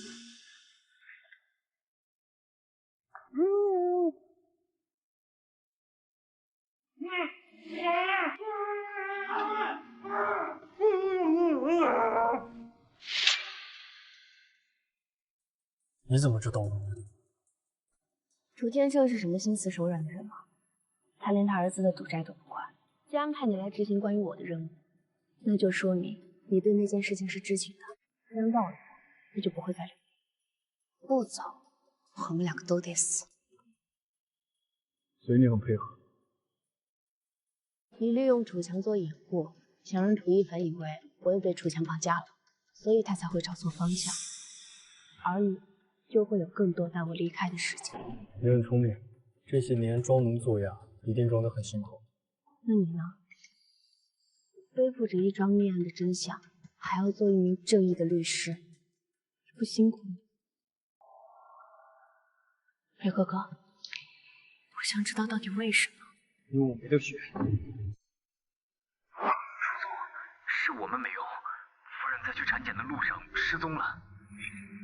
你确定她是自愿上的那辆面包车？根据附近监控显示，是这样的。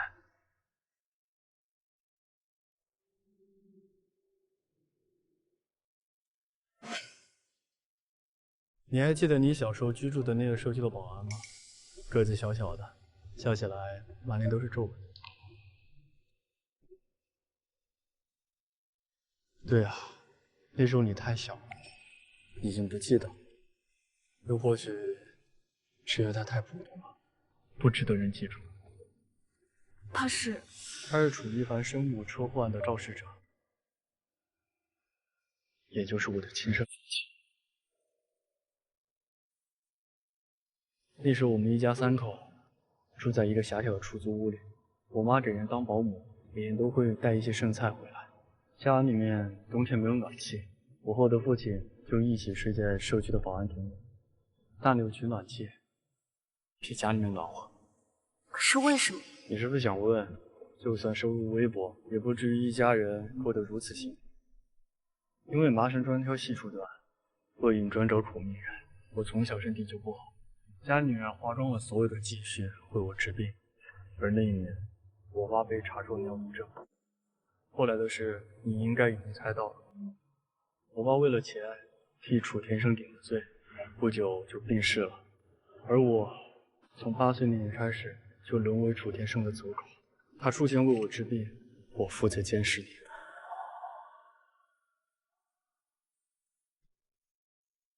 我明白了。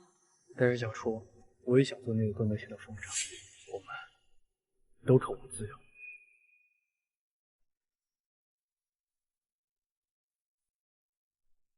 那其实不是赵楠，你内衣里藏着另外一部手机吧？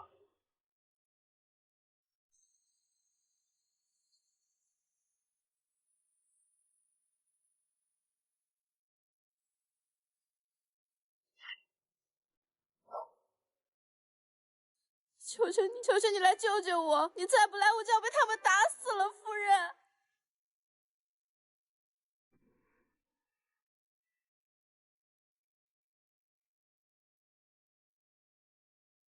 您好，您拨叫的用户暂时无权接听。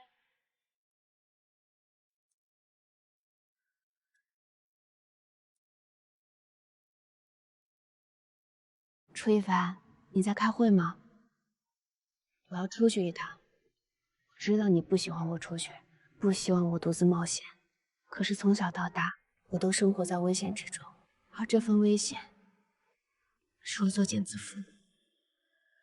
那件事情已经过去20多年了，凭我一个人的证词，早已不足以成为能够为案犯定罪的证据。但是欠你的真相，我必须要完完整整的还给你。你那么聪明，应该早就知道勒索电话是谁打给你的了。我竟然真的想过要跟你离婚，幸好你没答应，幸好你再一次给了我把一切说出来的勇气。关于我知道的真相，我已经写好，放在了我们的结婚证里。而真相的另一部分，我会不惜一切把它带回来。而那以后，你要宽恕或者怨恨，我都有你。到那个时候，你想要爱情或者自由，我都给你。不用录音，我刚说那些话没有办法成为有效证据。我没有录音。你想劝我回去？我想，你已经不需要我劝了。今天你我只有2种结局：一起离开，或者……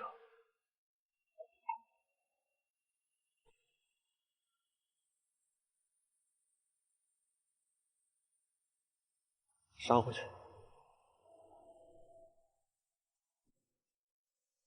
我不会用这个东西。我也不会，或者说，我不会对人用。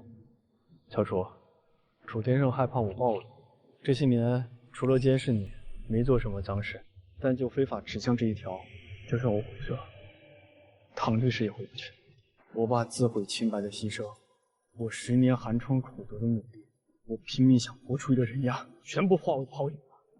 走狗就是走狗，你比我幸运。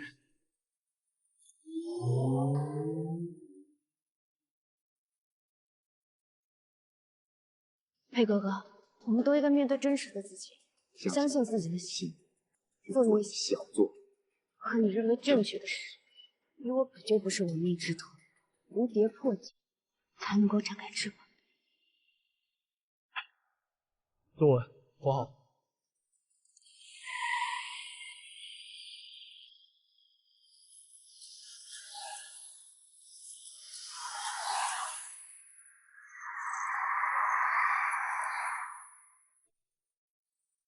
老板，你掉头了，抓去！让他们活着回来。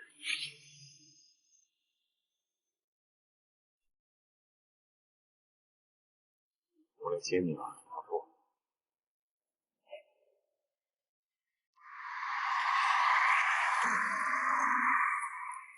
再这样下去，我们很快就会被撞上。好消息是，我给警方留下线索，如果我们死在这条路上，就会成为楚天胜雇凶杀人的铁证。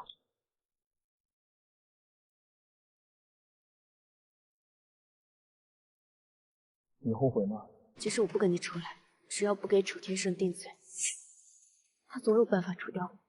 比如，今天根本就不是我原计划要去陈检的日子，要不是我按照你的要求中途下车，或许我已经死在上检的路上。你倒是想得开。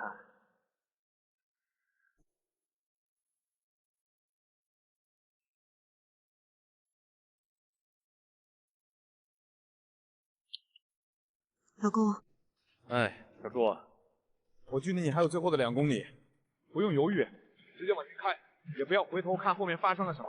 记住，只要我在，就不会让任何人拦得住你。绝对不可能再迟到了。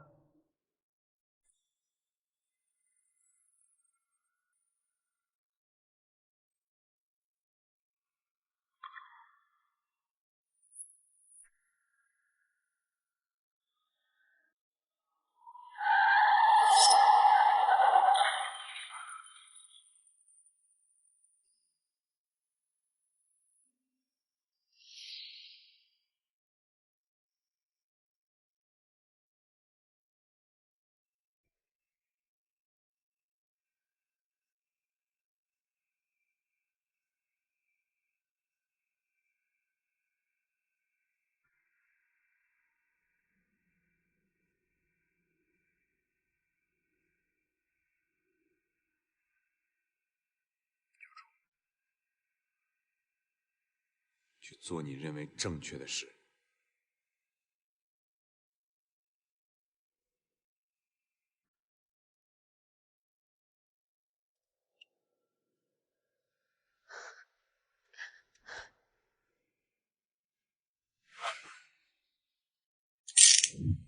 楚天胜，你被捕了。没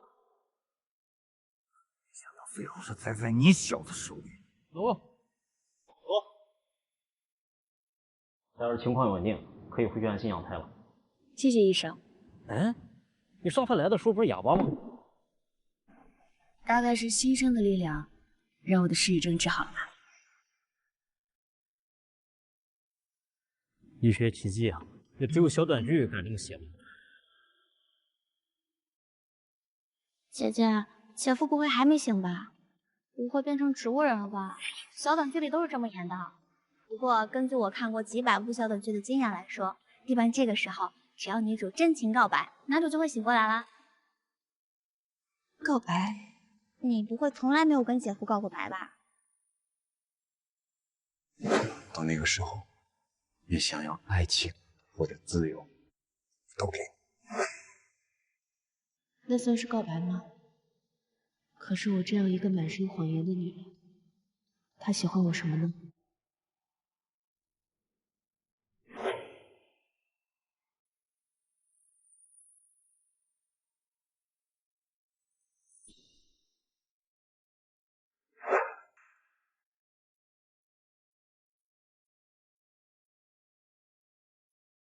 妈，这是我全部的秘密啊，都上交给你。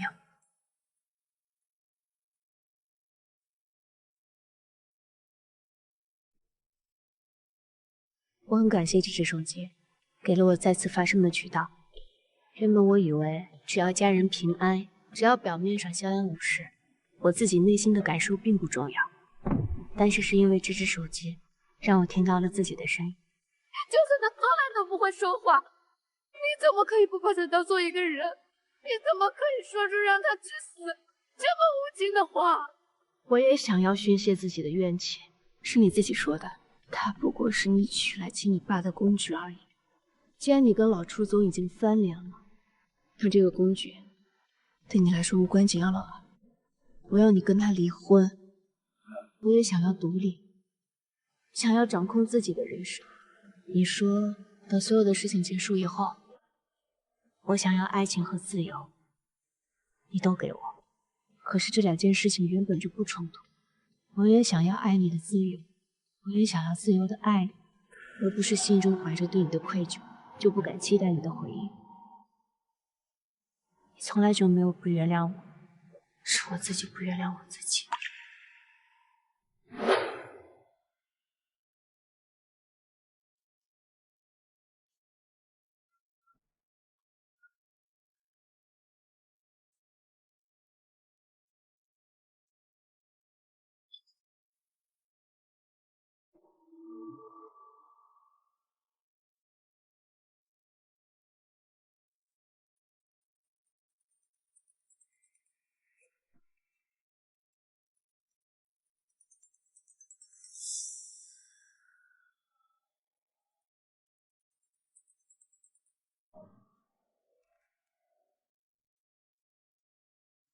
怎么了？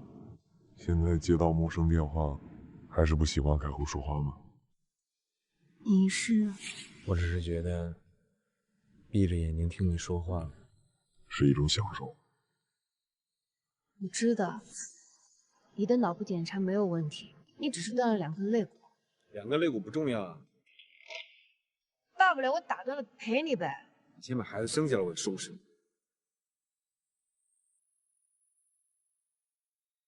是你说不要的。我从来没想过她能成为我的妻子，我也没打算跟她之间要一个孩子。我说的是不要一个，那是因为一个不够。哎，你妹妹看了那么多短剧，没告诉过你吗？睡美人是需要王子亲了以后才能醒过来的。那是童话。再说了，我又不是王子。你滚回来亲老子一口！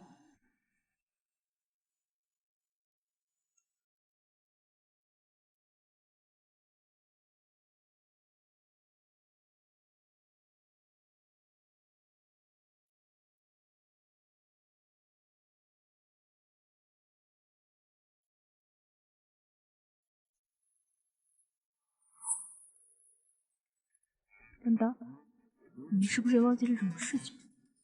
만질 수가 없어도 돼 안을 수도 없어도 돼 Don't relent Yes I love you 내 운명처럼 强哥，那人不是说你手机2个小时之后会自动发送定位吗？这都3天了，你说那手机是不是没电了呀？ 自己杀，你治疗。啦啦啦啦啦啦啦啦。